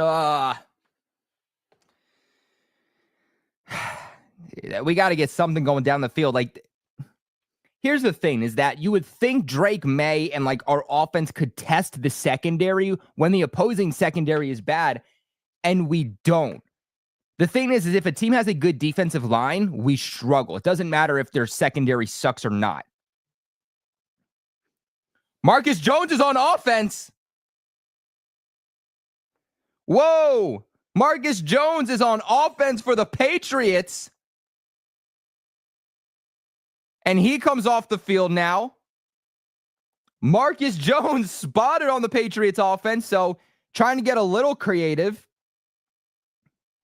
2nd and 5.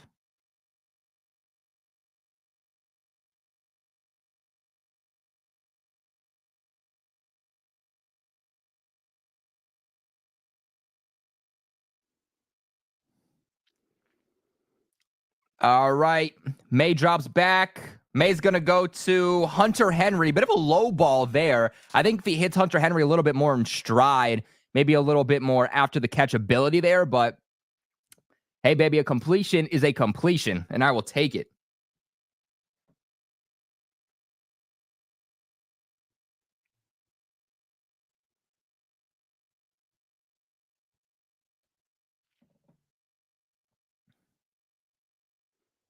Dude, the refs are so bad at not calling, like, face call penalties, or face mask penalties, rather. Not in this game. It was in the Vikings game, but nonetheless. All right. Oh, let's see who else is this. All right, yeah, that is Hunter Henry. He's going to catch the pass here from Drake Maye. I'm telling you, sometimes Austin Hooper and Hunter Henry be looking the same, man. If I don't see that 5, I can't call it. By the way, the Jets came back from behind and hopped in front of the Colts.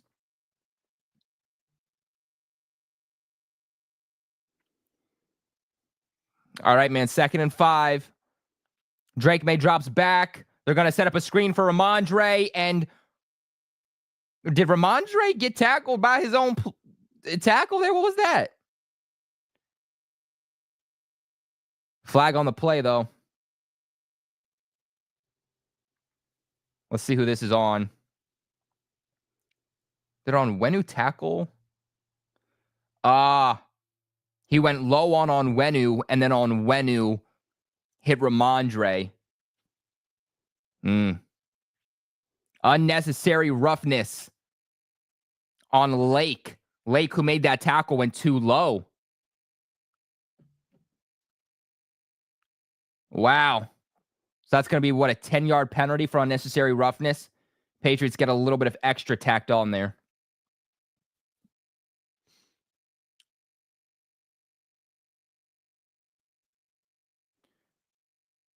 Football scores.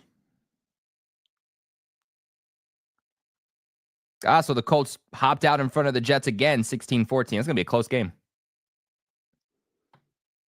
How have there only been 9 total penalties? All right. Draco. Oh, Draco almost intercepted. Woo! That was close, man. Lots of pressure on Drake Maye in this game, dude. I mean, he is struggling with this D-line. Pressure off the edge. tries to go to Hunter Henry. And that play, very, very reminiscent of last week when he went to Hunter Henry on a very, very similar play in a very similar situation. And just doesn't throw it in front of him enough. 2nd and goal. And we're going to run the ball with Ramondre. Stevenson is going to be short, though. 3rd and goal, about 2 yards short.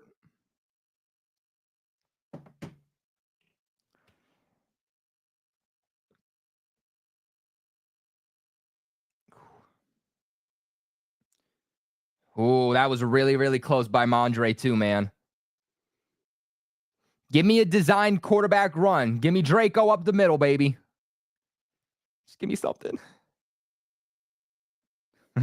Colby's Xmas tree has got more balls than Covington's play calling. Brooke, you're right, man. Let me tell you, ball's been falling off of that too. And Ramondre stopped. What a terrible play call. What are you doing? Oh my God, no.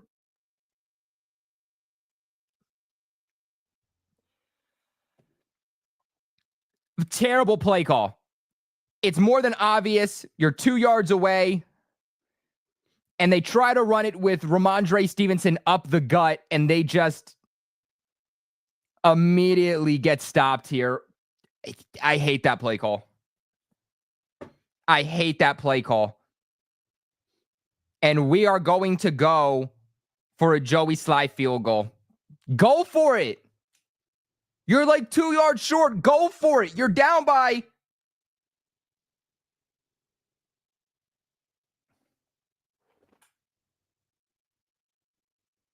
Delay a game.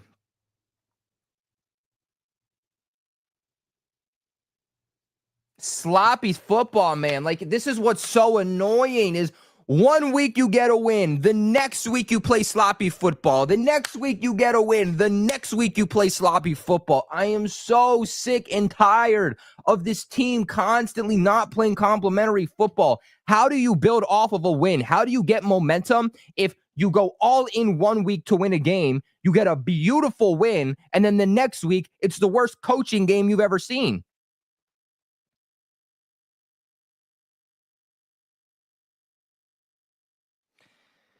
Despite the delay of game, the Patriots do still get it. It's going to be an 8-point game.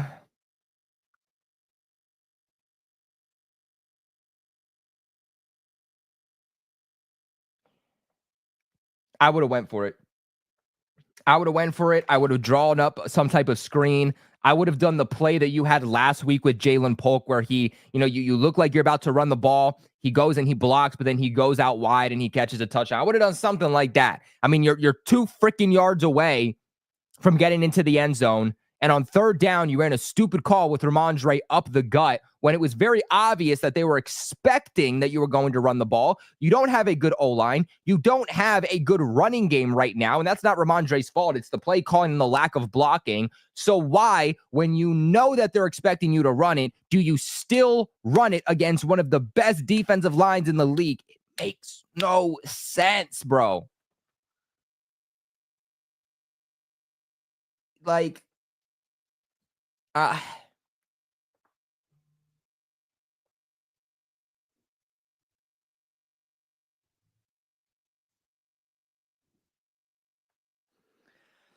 would have said be aggressive and go for it. You're the worst team from coaching. You're the worst team from a talent standpoint. And your defense is getting gashed to stay in the game. I say go for it. At least if you didn't make it, we said that they were aggressive and they tried.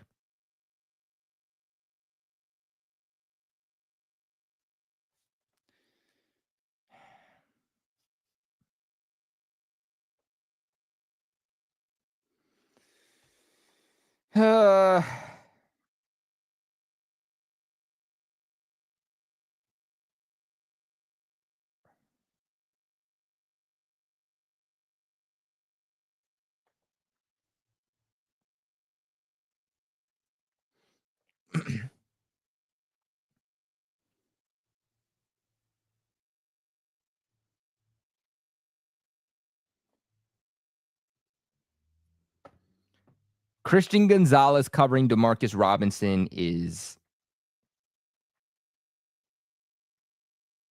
so confusing.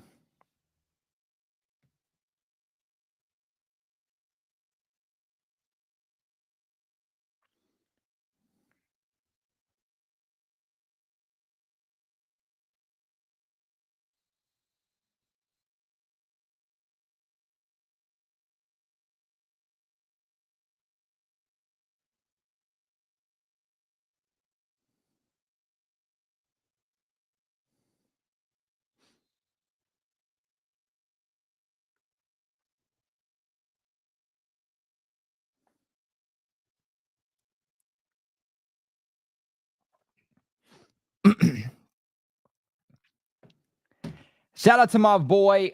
What is that? Vitalix? Dude, I'm so dyslexic. It's crazy. I believe it's Vitalix. Send it like in hyphen if I said it wrong. I'm never trying to butcher anybody's name, but Mayo calling his team soft when he coaches soft, not going for three, taking three instead of going for six, then again taking three instead of being aggressive. Yeah, it's crazy that in times where you're like, kick the field goal and see what you have. A 54-yard field goal, it's not crazy for Joey Sly. He kicked and made from farther earlier on this season. He's been a very good kicker for the most part. Why not give him the opportunity to see if he can go put up 3 points there? Because what they did is they said, well, if we give him a 54-yard field goal attempt and he doesn't get it, then we're setting the Rams up with excellent field position. The problem is that you punted the ball off to them, and they went down and drove the ball down the field and got into the end zone anyway to tie the game. So that mindset didn't matter when in reality they were going to drive down the field again to the end zone anyway. So I think they should have took three there. I understand if you just don't trust Joey Sly to make that 54-yard field goal, but I don't see why you wouldn't. I don't see why you have zero faith in him. Again, he's done it in the past. The math does say to go for it there on 4th and 2, and the Patriots elected to go for the field goal instead. Some of these decisions, man, I don't understand. It's tough because I think in certain situations to stay in the game in this circumstance, do you play it soft and just try to stay in the game, or do you play it aggressive and try to go for the lead? You're going to get people who either way, no matter what direction they go, they're not going to like it. But on a 4th and 2, when your defense is getting gashed and you're putting you're putting Christian Gonzalez on Demarcus Robinson, the Rams wide receiver 3, then yeah, your offense is going to have to put up a touchdown like every single offensive drive. Field goals aren't going to settle for it. So I 100% agree with you. They got to be a little bit more aggressive, especially when they're driving down the field. Their margin for error is so small, and clearly they're not adapting here in the second half. But shout out to my boy for that $5 donation. You guys know when you donate and support the channel, it goes such a long way in helping to support me. But Curtis Jacobs, the linebacker, got into a big collision there on that kickoff. He's being taken there to the locker room. But all right, Rams back here on offense. What can the Pats do? They're going to give the ball off here to Kyren Williams, and Williams was one defender away from taking that one to the house. You got Barmore back. You got Yannick Ngakoue. You got Duggar back. And it did nothing.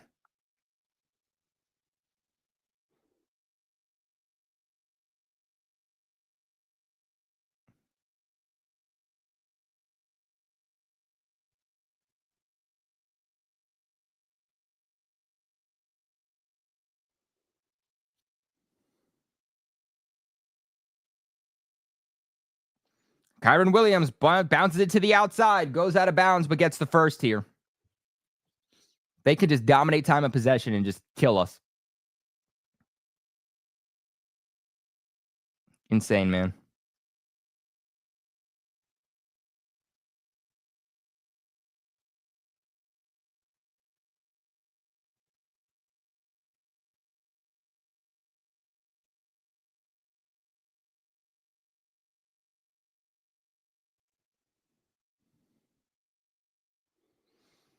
All right, 2nd and inches, so they don't get the first, but, they're going to. And they're going to pass here. Stafford gets hit on the throw. He's actually just going to throw the ball away. It's going to be 3rd and inches.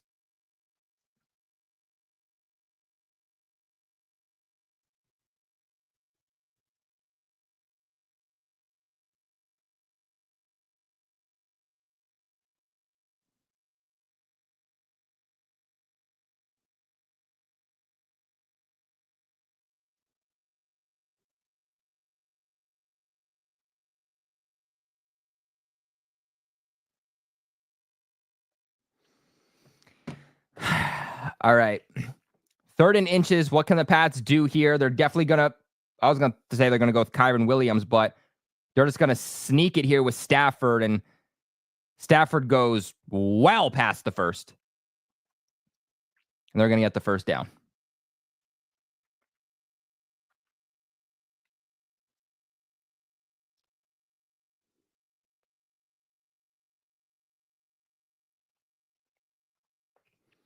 I don't know why they did that. They should have just ran the ball with Kyron Williams. Why are you putting your quarterback in jeopardy?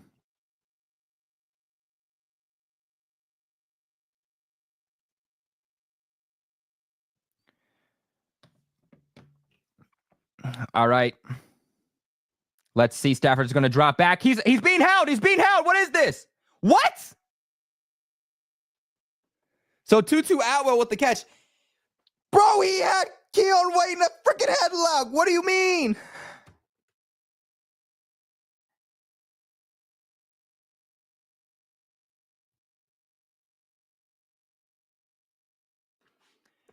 The Patriots need cornerback help like bad, bro.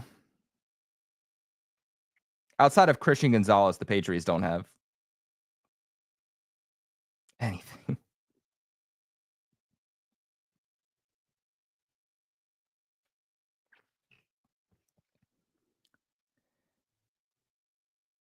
All right, let's see. Kyron Williams bounce it to the outside, and it just looks like this defense is giving up, man. It just looks like they're gashed, they're tired, they're giving up, they got nothing left. What a shit show, dude. Absolutely horrific. So dumb, so aggravating. Like I don't care if we're supposed to be bad this year. If this is the play calling, we're never gonna be good.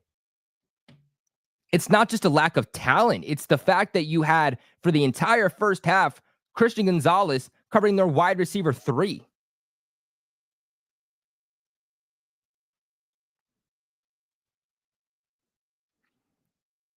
Stafford's going to go deep. Touchdown.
What a shit show.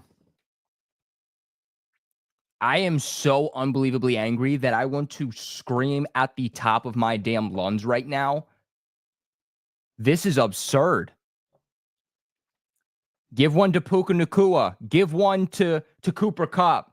Give one to Colby Parkinson. Like, who the fuck is Colby Parkinson, bro? Like, he's not a good tight end. Bro is like the lowest level of starting tight end there possibly is.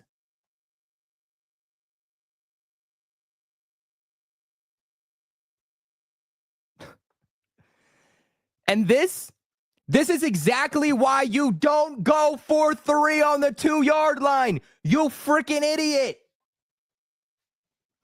What a sorry excuse for a coaching staff. Like, 4th and 2, your defense can't stop a paper bag blowing in the wind. And you think, oh yeah, let's go for 3. Let's stay in the game. We'll be down by 8. Our defense will get a stop, and then our offense will step up and get the 8 points. Where in God's name did you have this unrealistic faith that your defense was actually going to step up? I am so unbelievably disappointed in this defense, the play calling, the game plan. You got Christian Barmore back, and I know he's not like full strength, but he's still making a big impact for you. You got Kyle Duggar back for the first time in weeks. You got Yannick Ngakoue in game 1. Your pass rush should be better. Your players should be playing better. And this is the worst defensive performance that I've seen from the Patriots since week 3. Like, the Rams really might go and put up 30, 40 some points on this team.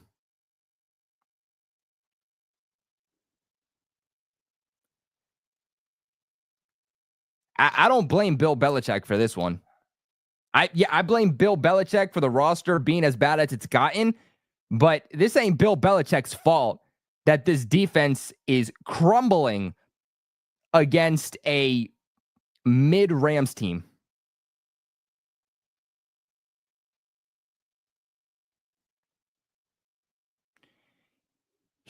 Matthew Stafford has 4 touchdown passes on the last 9 completions.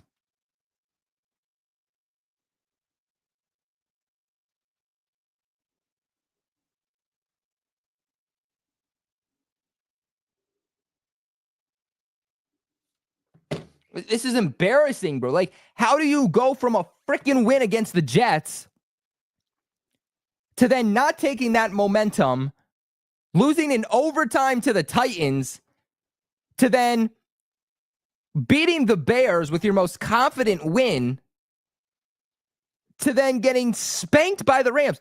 Where is complimentary football? Every single week, this shit happens, man. I'm so sick of it. And knowing us, next week, who the hell do we play next week? The Dolphins?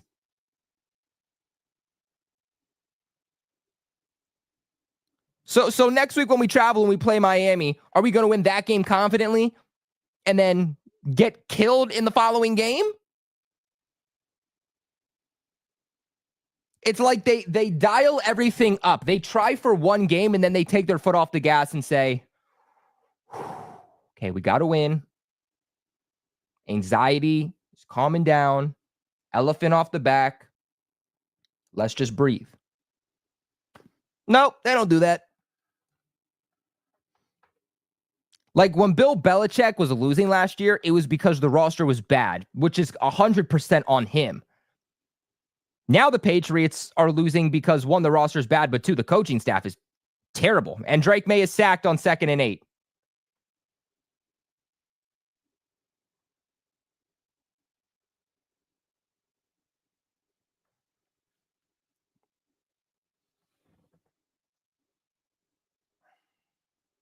Just end it, man.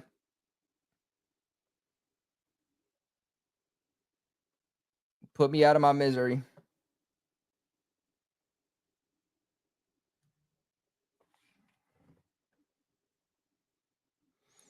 Put me out of my misery, man. I can't watch this. This is so frustrating. Drake Maye under pressure again. He's going to give it off to Ramondre. Ramondre's going to fumble. We fucking suck, bro. Ah! Oh, my God. Are you serious?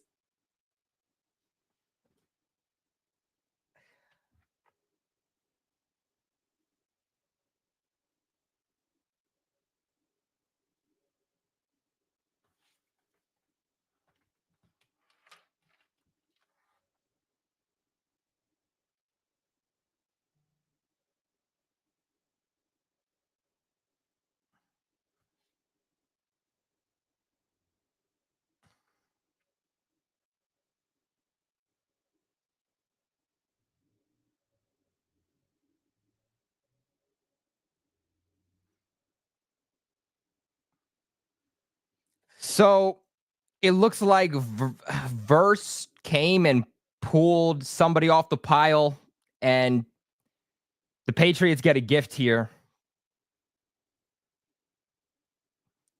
And Verse just pulls back DeMontre Jacobs by the horse collar. And so Jared Verse, stupid mistake there, and gives the Patriots a gift. Not that it matters. Why are you running the ball? Oh my God, you idiots.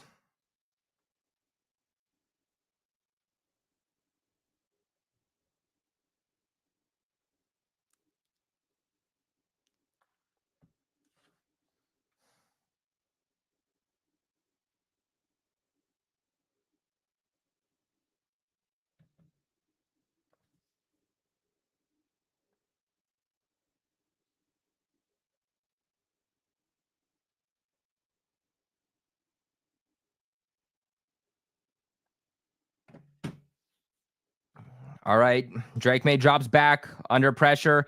He's going to dump it off to Demario Douglas behind the line of scrimmage. Again. Oh, that's a flag. Body Demario Douglas there.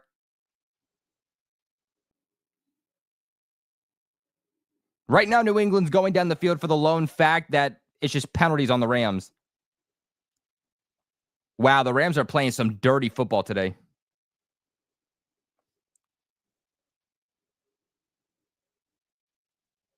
Byron Young and Jared Verse, man, good players, but these young guys are playing dirty.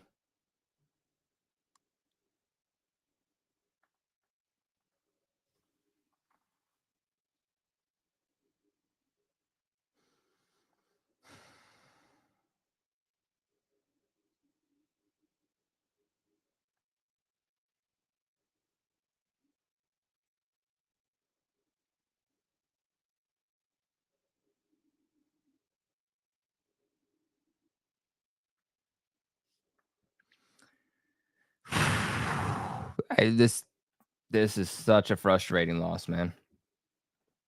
Especially when the Patriots look like they were going to confidently win this early on, at least be in the game. Drake May is just going to run it. Drake May runs out of bounds. Good job, Drake, to just not get hit. Drake May is going to get 16 yards on that scramble.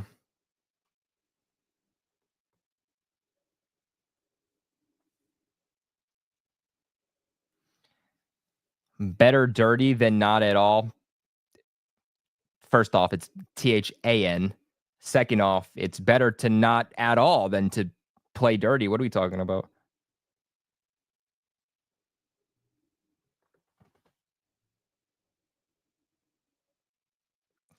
Drake May is at 211 yards. So I mean, they're getting some success offensively. They're just stalling out.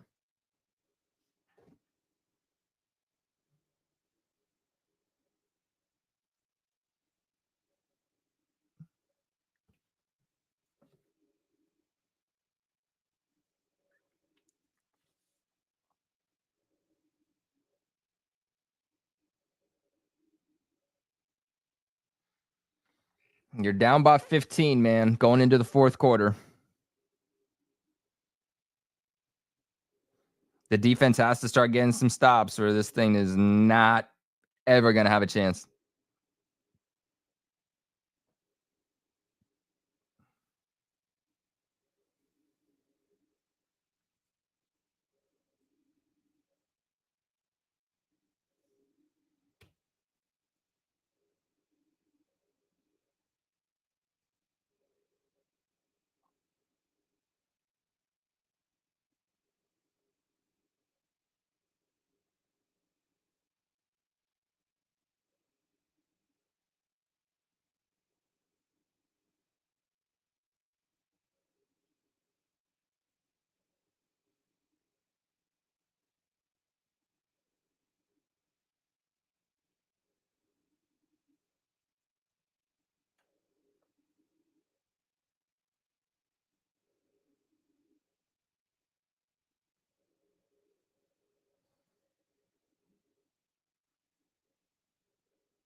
I can't wait to see the coverage stats, man.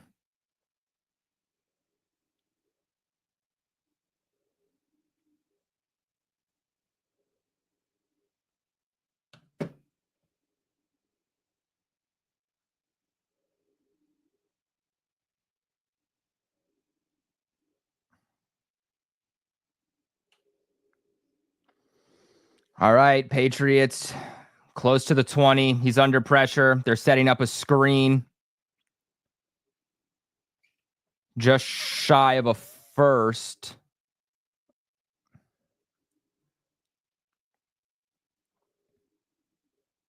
Marcus Jones was on the field here, by the way.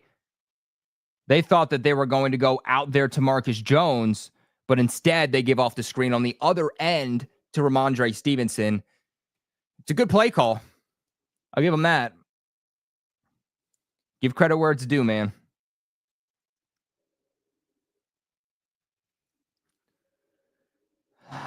All right. He's going to give the ball off here to Ramondre. Ramondre's going to get a few, but get the first.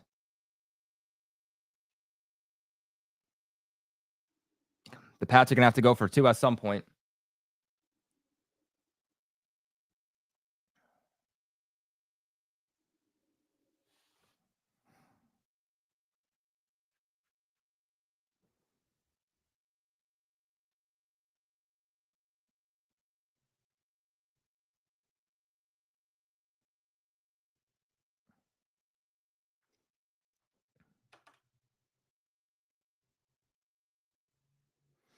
All right.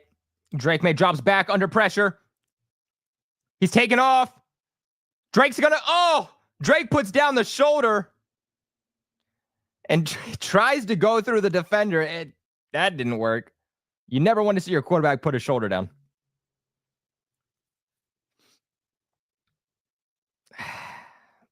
He was close, man.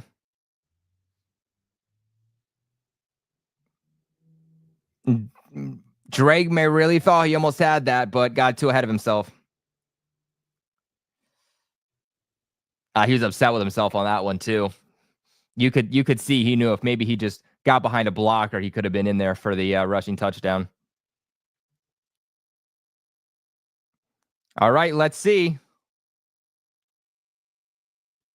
Oh! What? Vidarian Lowe with the touchdown. What? What? Are you kidding me?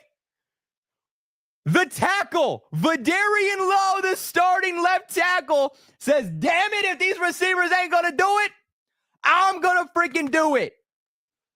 Wow. Are you kidding me? Wow.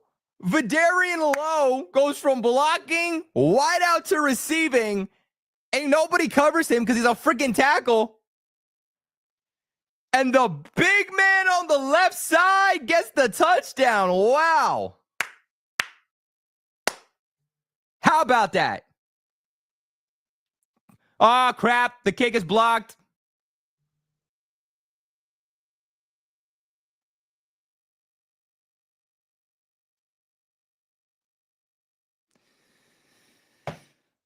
All right, well, things get worse for the Patriots. The kick is blocked.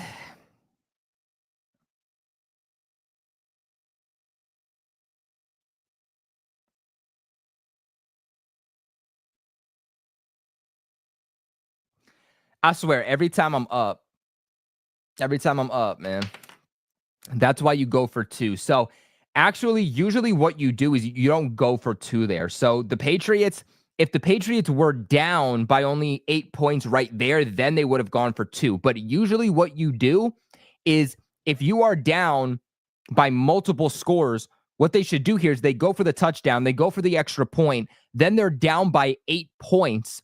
And then what they do is they go, if they get into the end zone next time, and they go for 2. Only go for 2 when you absolutely have to.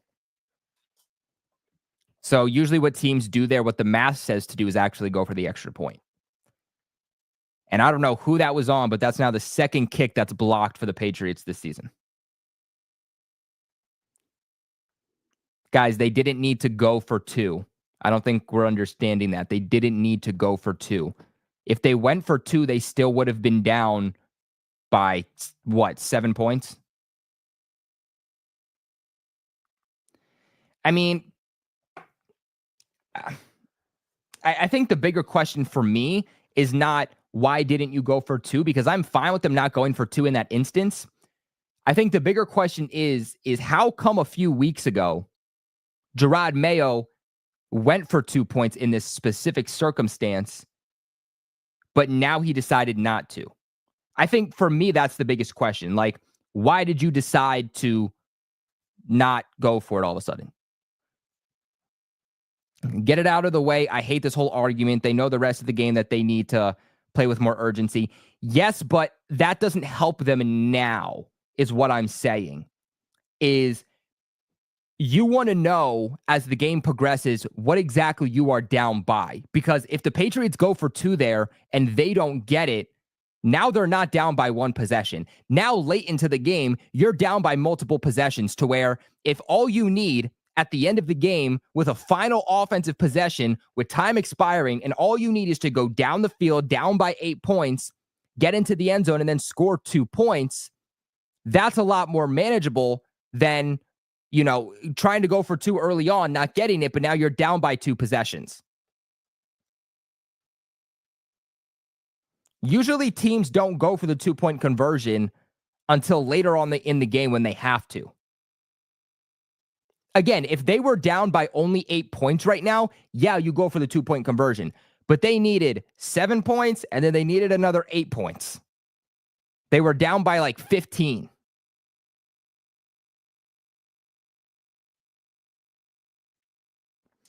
But, I mean, either way, it's an argument. I think it all comes down to preference. What would you rather the Patriots do? But again, in most cases, what you do is you kick the field goal and not go for 2. But again, just because that's not usually what happens doesn't mean that they had to do that. They could have went for 2 right there. But the question is again, you needed a 2-point conversion and you needed to get an extra point later on. I think they saw this as we trust Joey Sly more than we trust our actual offensive unit. So we're going to take what's easy right now and take what's harder later.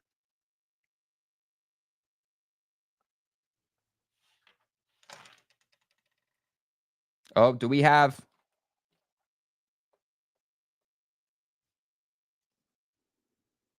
Daniel Aquale was slow to get off. He's going to go off to the sidelines now.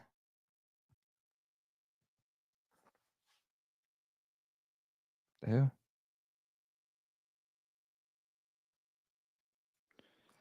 All right, Patriots are down by 9 still. 12 minutes left still in the fourth.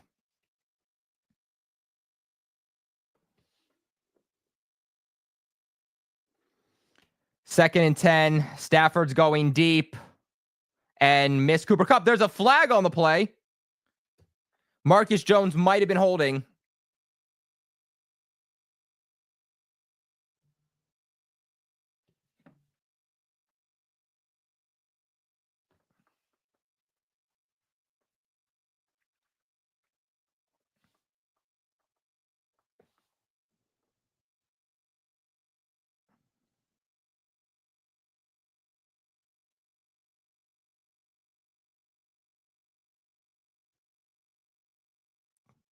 No foul on the play.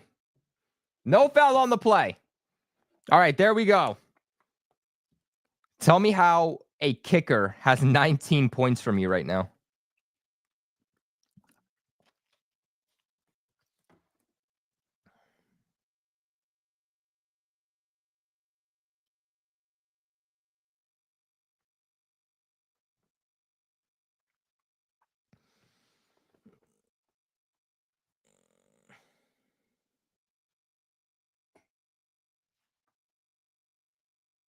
All right, 3rd and 10, baby. We need this.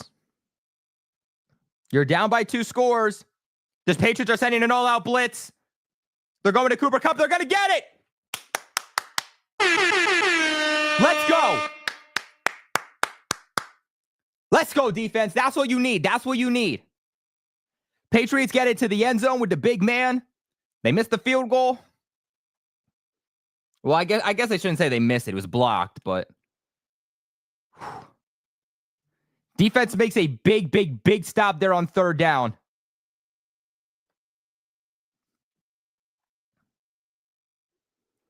And Gonzo's feeling that one. All right, Patriots are getting the ball back here offensively. 11 minutes left. It's going to be here at about the 11-yard line. It's going to be downed at.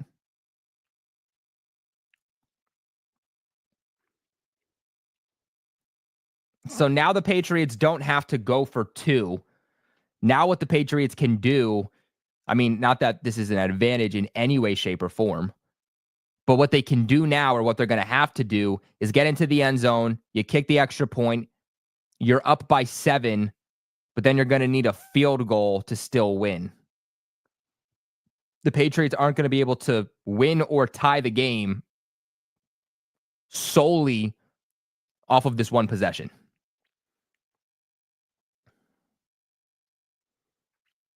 All right, they're going to give it off to Ramondre, who's immediately stopped behind the line for 3 or 4. Terrible decision.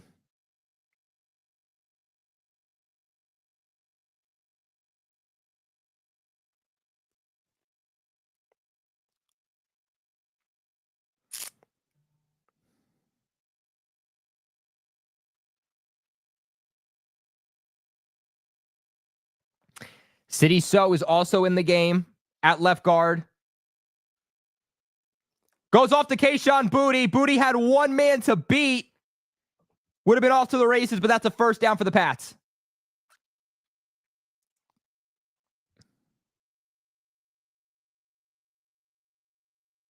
Oh, man, if he had hit that spin move like a second sooner.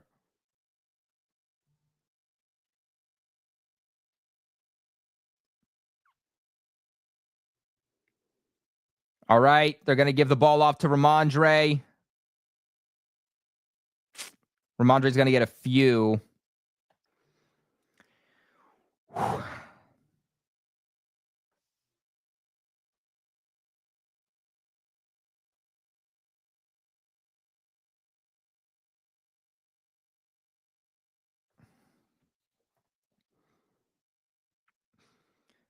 All right, the Patriots are at the 25. Going to go out here at KB. KB, first and more. Let's go, KB. Let's go, KB. That's what I'm talking about right there, baby. I told y'all, give it some time. KB gonna come out.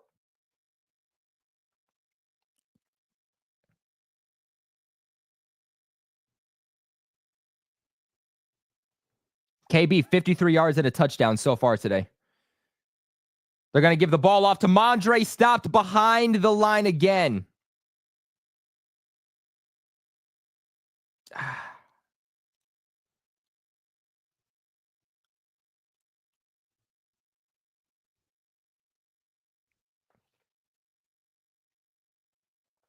Or that was actually JaMycal Hasty, it looks like.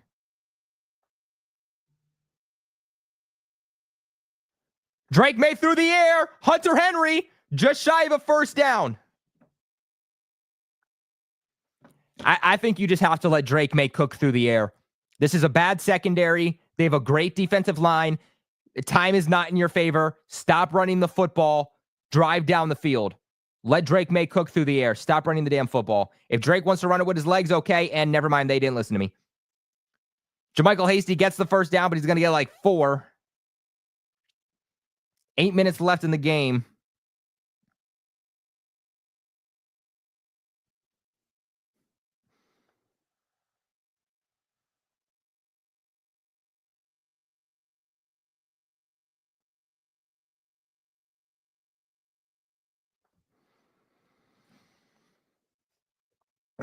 All right, let's see. Drake Maye goes out to Hunter Henry. Or not Hunter Henry, but Austin Hooper. Austin Hooper just short of a first down.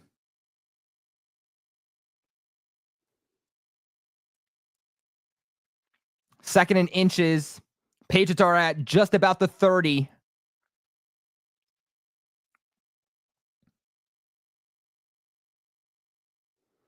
Come on, Draco. Get into the end zone, baby. Don't run the football. Stop running the freaking football. Oh, come on, man. Stop running the ball.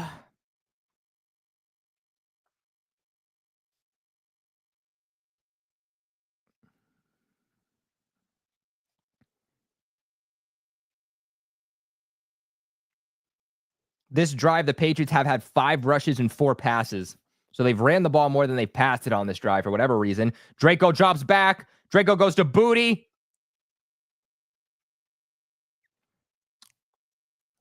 All right, clock's going to keep going. 6 minutes and 30 seconds. 3 timeouts for both teams.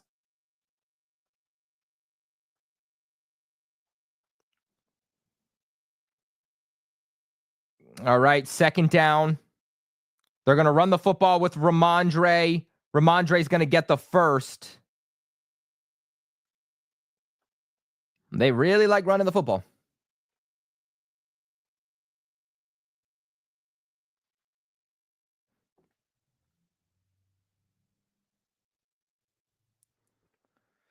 Draco's cooking, man. Draco's cooking. Come on, Draco. 3rd and 1. Wait, what? How was that not a first down? They're going to send an all-out blitz here or something, aren't they? Ramondre. Ramondre. Did he get it?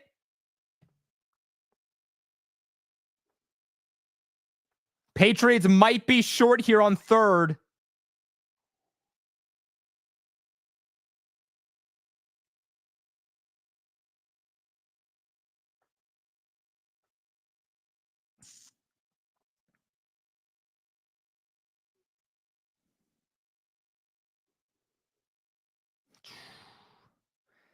Where are they going to up? They're going to keep it short, man. 4th and inches. Shoot. 4th and inches.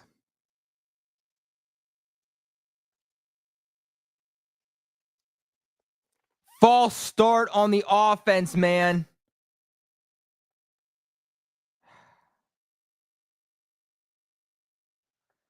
It's a 2-score game, man. They have to get points. They have to get points. They're not going to go for it on 4th. Alex Van Pelt not happy on the sidelines. Jalen Polk. It was Jalen frickin' Polk. Terrible situational football. Jalen Polk just not on the same snap count as everybody else. False start. 4th and inches turns into 4th and 5. Joey Sly comes out to kick a 42-yard field goal attempt. It's annoying, but the Patriots do need this. They need a field goal nonetheless in a 2-score game.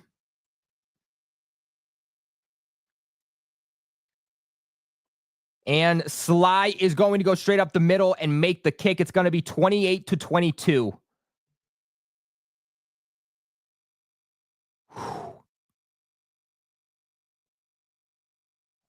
All right, guys, here we go. 6-point game. Defense can't let up any points. Offense needs the ball back.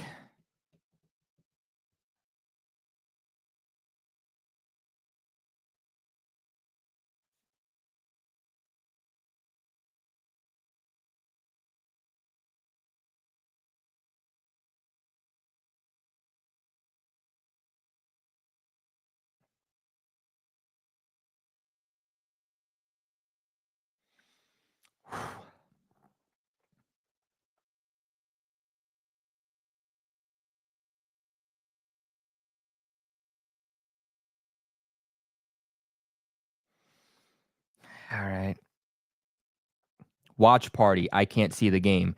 Yeah, you can't see the game because you're not allowed to put up the game on YouTube. That's kind of the whole point. A watch party is you guys sitting here. I watch the game. You watch the game. We got the score. We got the downs, the timeouts, the time, everything. A watch party is to come in here. Everybody reacts to the game together. Live in real time. You leave your thoughts in the comment section below. I get your reactions. You get my reactions. That's what it is. You can't put the game up on YouTube, brother. It'll get taken down and my YouTube channel will get deleted. No YouTuber puts up an NFL game. The NFL be too smart, man.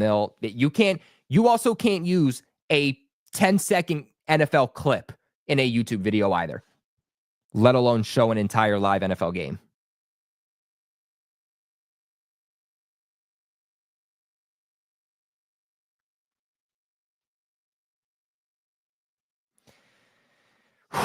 All right, man. Let's see how this thing can finish.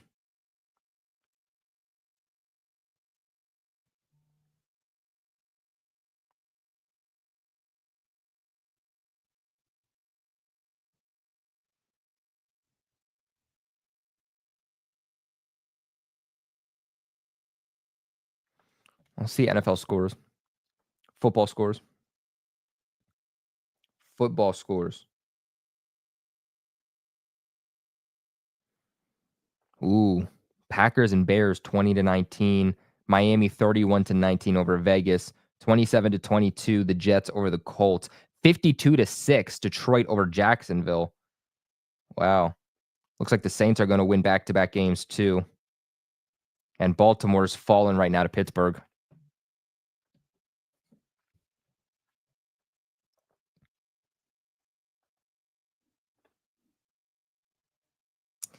Defense got to step up here, man.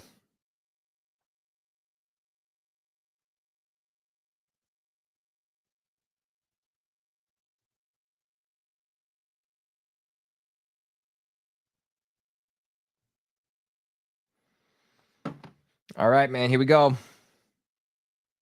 I never know which ones they are. All right, Stafford drops back. Stafford goes out to Cooper Kupp. Kupp already out here into space. Nobody covers him. How do you not cover Cooper Kupp?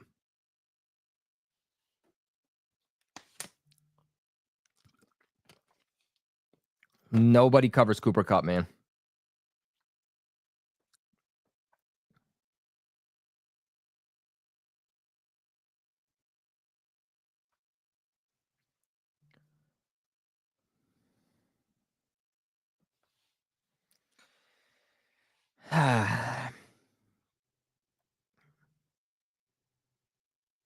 All right, they're going to run the ball up here with Kyron Williams.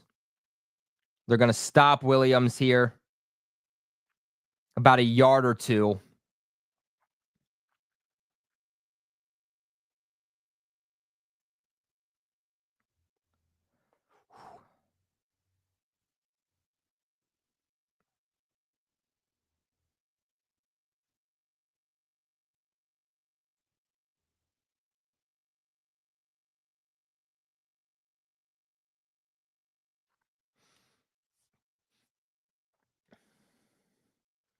All right, 2nd and 8, 3 minutes and 30 seconds.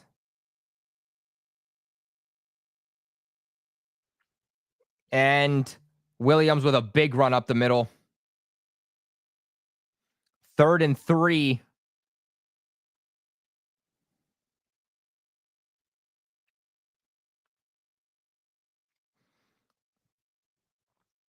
Third and 3. Get loud.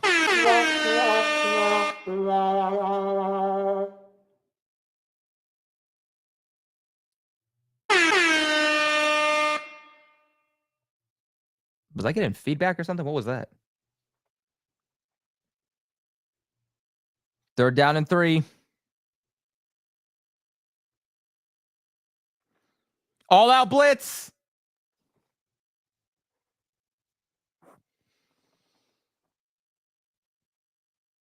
Oh, fuck.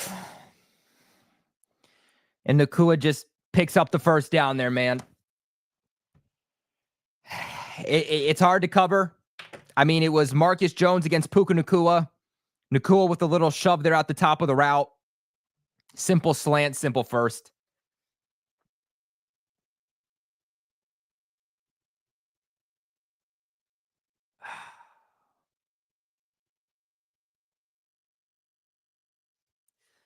And that might just be game. That might just be game. Defense needs a big play, and how do you have any faith that they're going to make one?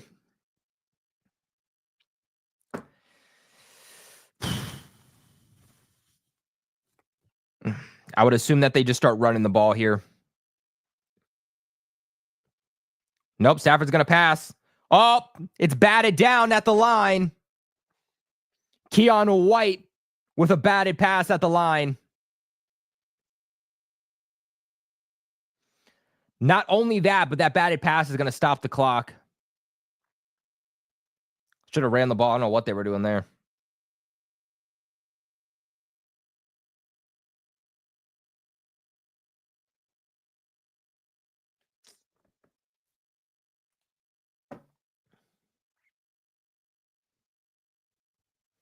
Second and 10.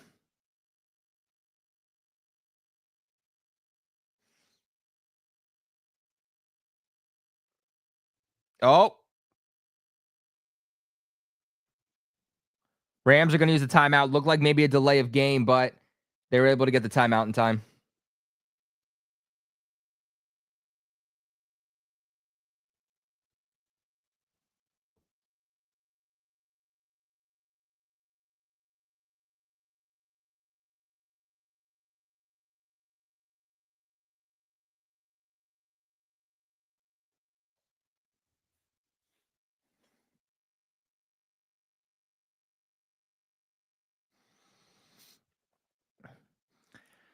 All right.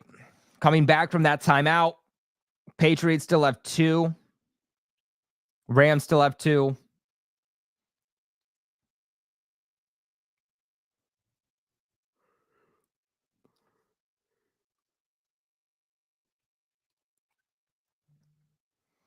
All right. Matthew Stafford's going to go out for Cooper Kupp. Kupp goes down and he stays in bounds too. Really good play there by Cooper Kupp.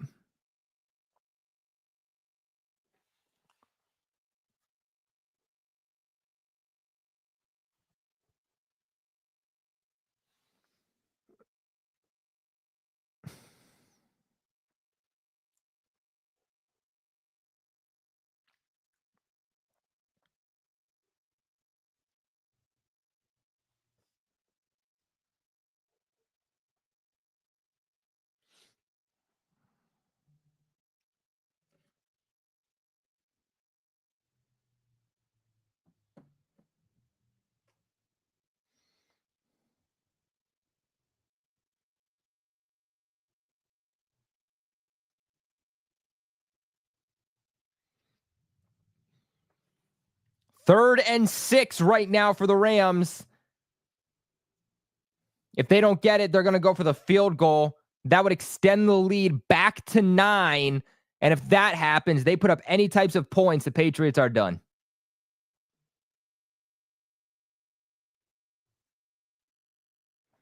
Timeout by the Rams again.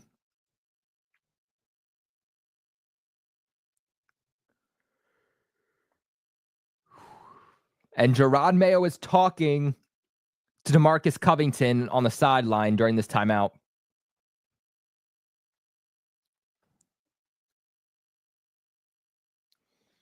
Defense right now has given up 21 points.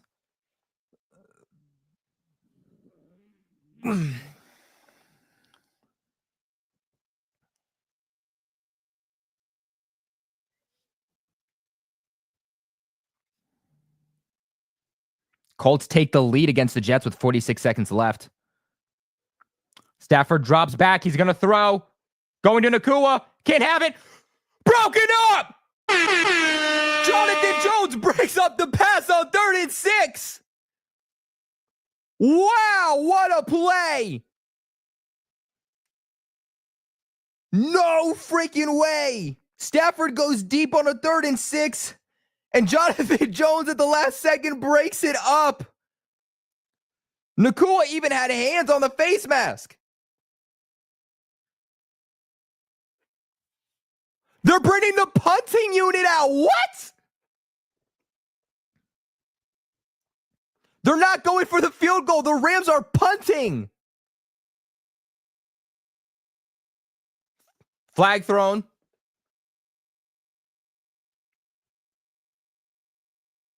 Flag thrown. 4th and 6, flag thrown.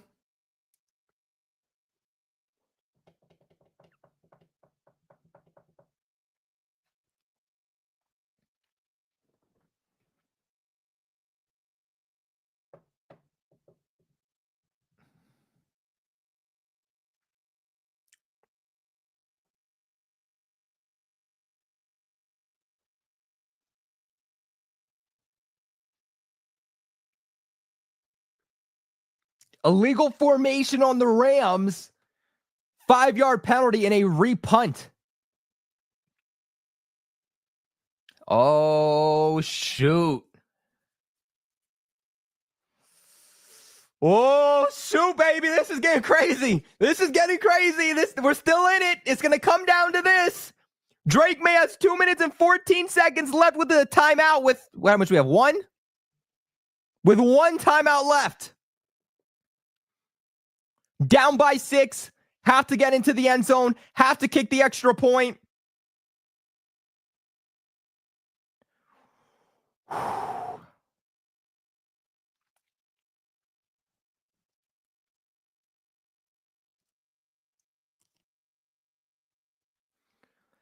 Patriots are getting the ball at exactly the 10. You got a timeout in the 2-minute warning. 2 minutes, 14 seconds left. First pass is batted down to Hunter Henry. Come on, Drake. We need you more than ever, man.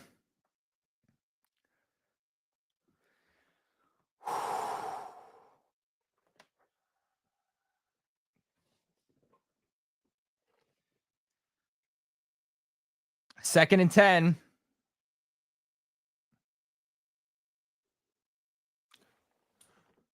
Oh, there's a flag on the play. Patriots had a first down to Bourne.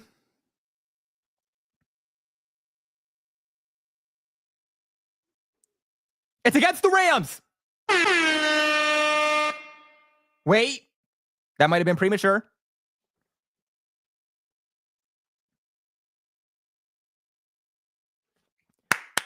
Pass interference on the defense, number 4.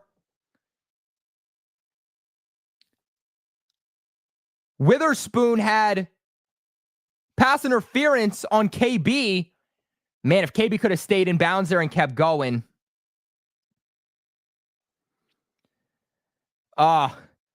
Great play there by KB, who's cooking.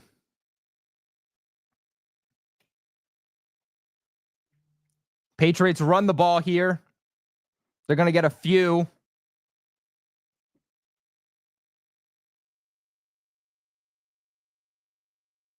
Wow. The Bears' game-winning kick was blocked, and the Packers are going to take it. How about that? So Drake Maye goes to Kendrick Bourne. Kendrick Bourne with 18 yards on that reception, and then a Ramondre Stevenson 4-yard run. For everybody saying, why are you running the football? You're running the football because you also have to keep in mind, well, my throat kind of hurting, damn. Ooh, don't want to strain my vocal cord like I did the other month. But the reason that you are essentially running the football is because the Patriots need to get down the field, but they also need to dominate the clock. Because if they get into the end zone, but they give Stafford back the ball with time to go down the field and get into field goal range, then the Patriots would lose. So let's keep in mind, New England gets into the end zone. You get into the end zone. Why did the game just like clock out? You get into the end zone and the Patriots immediately tie the game. They need an extra point to tie the game. Or not tie the game, but they need the extra point to take the lead. Why does it keep clocking out?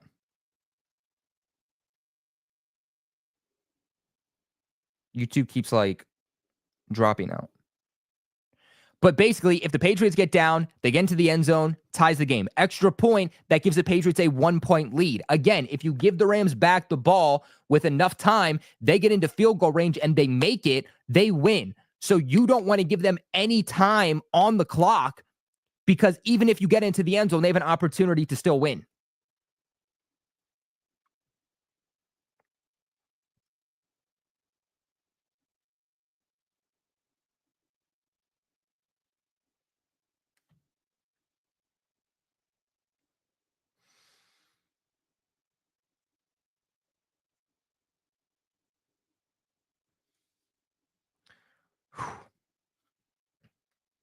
Football scores.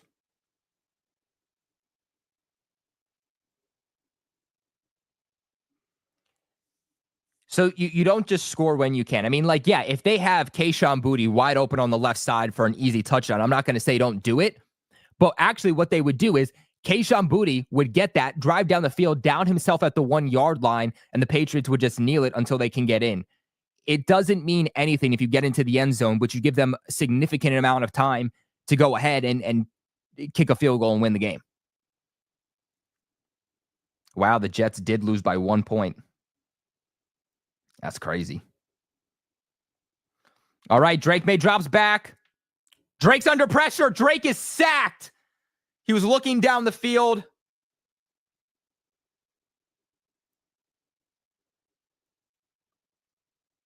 Third down.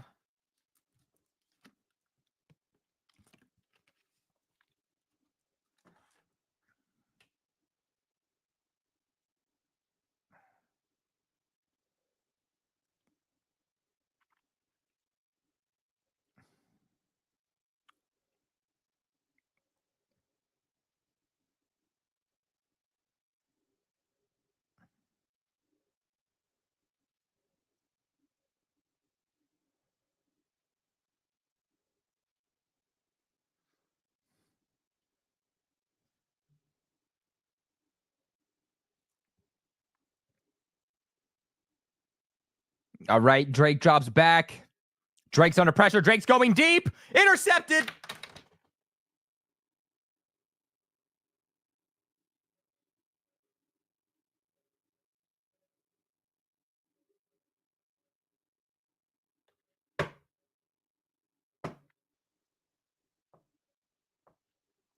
You cannot agree with me because they have a bad kicker in general. It doesn't matter. If you go and you drive down the field, you're relying on them to miss a field goal. That is a very bad mentality to rely on them to miss a field goal. But interception. And that's the game.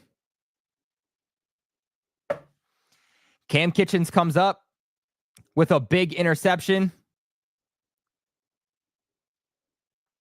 Heartbreaking way to lose the game. Drake Maye with a fumble. Drake Maye with an interception. Drake May's got to be better in these situations. I love Drake Maye, and he's a baller, but I got to see where he was going on that play because overtime you had against the Titans a couple of weeks ago, and Drake Maye throws a bad interception, and this just feels very reminiscent. But guys, we got to head on over to Bleacher Report to do post-game. After that, we have to head on over to YouTube to do post-game here with Rob from House Call. So make sure you guys tune in over on Bleacher Report. Make sure you guys go ahead and you tune in to later here on this channel around 5:15. And we're going to do post-game on here. If you guys want to see and hear my initial reactions and thoughts, go ahead and download the Bleacher Report app. It's 100% free. I'll even drop the link for you guys in the chat right now if you're interested. Make sure you guys leave a like on the stream on your way out. 178 of you guys watching. I appreciate you so much. Please leave a like on the stream. It really helps me out when you guys do leave a like on the stream. If you enjoyed it, you want to see more videos like this, or you just want more Patriots content, please make sure you guys leave a big like on the video and subscribe to the channel for all of your New England Patriots news, thoughts, reactions, and breakdowns. I pinned that in the live chat for you guys, but we got to go and head on over to Bleacher. I will see you guys a little bit later. A lot to break down, but as always, go Pats.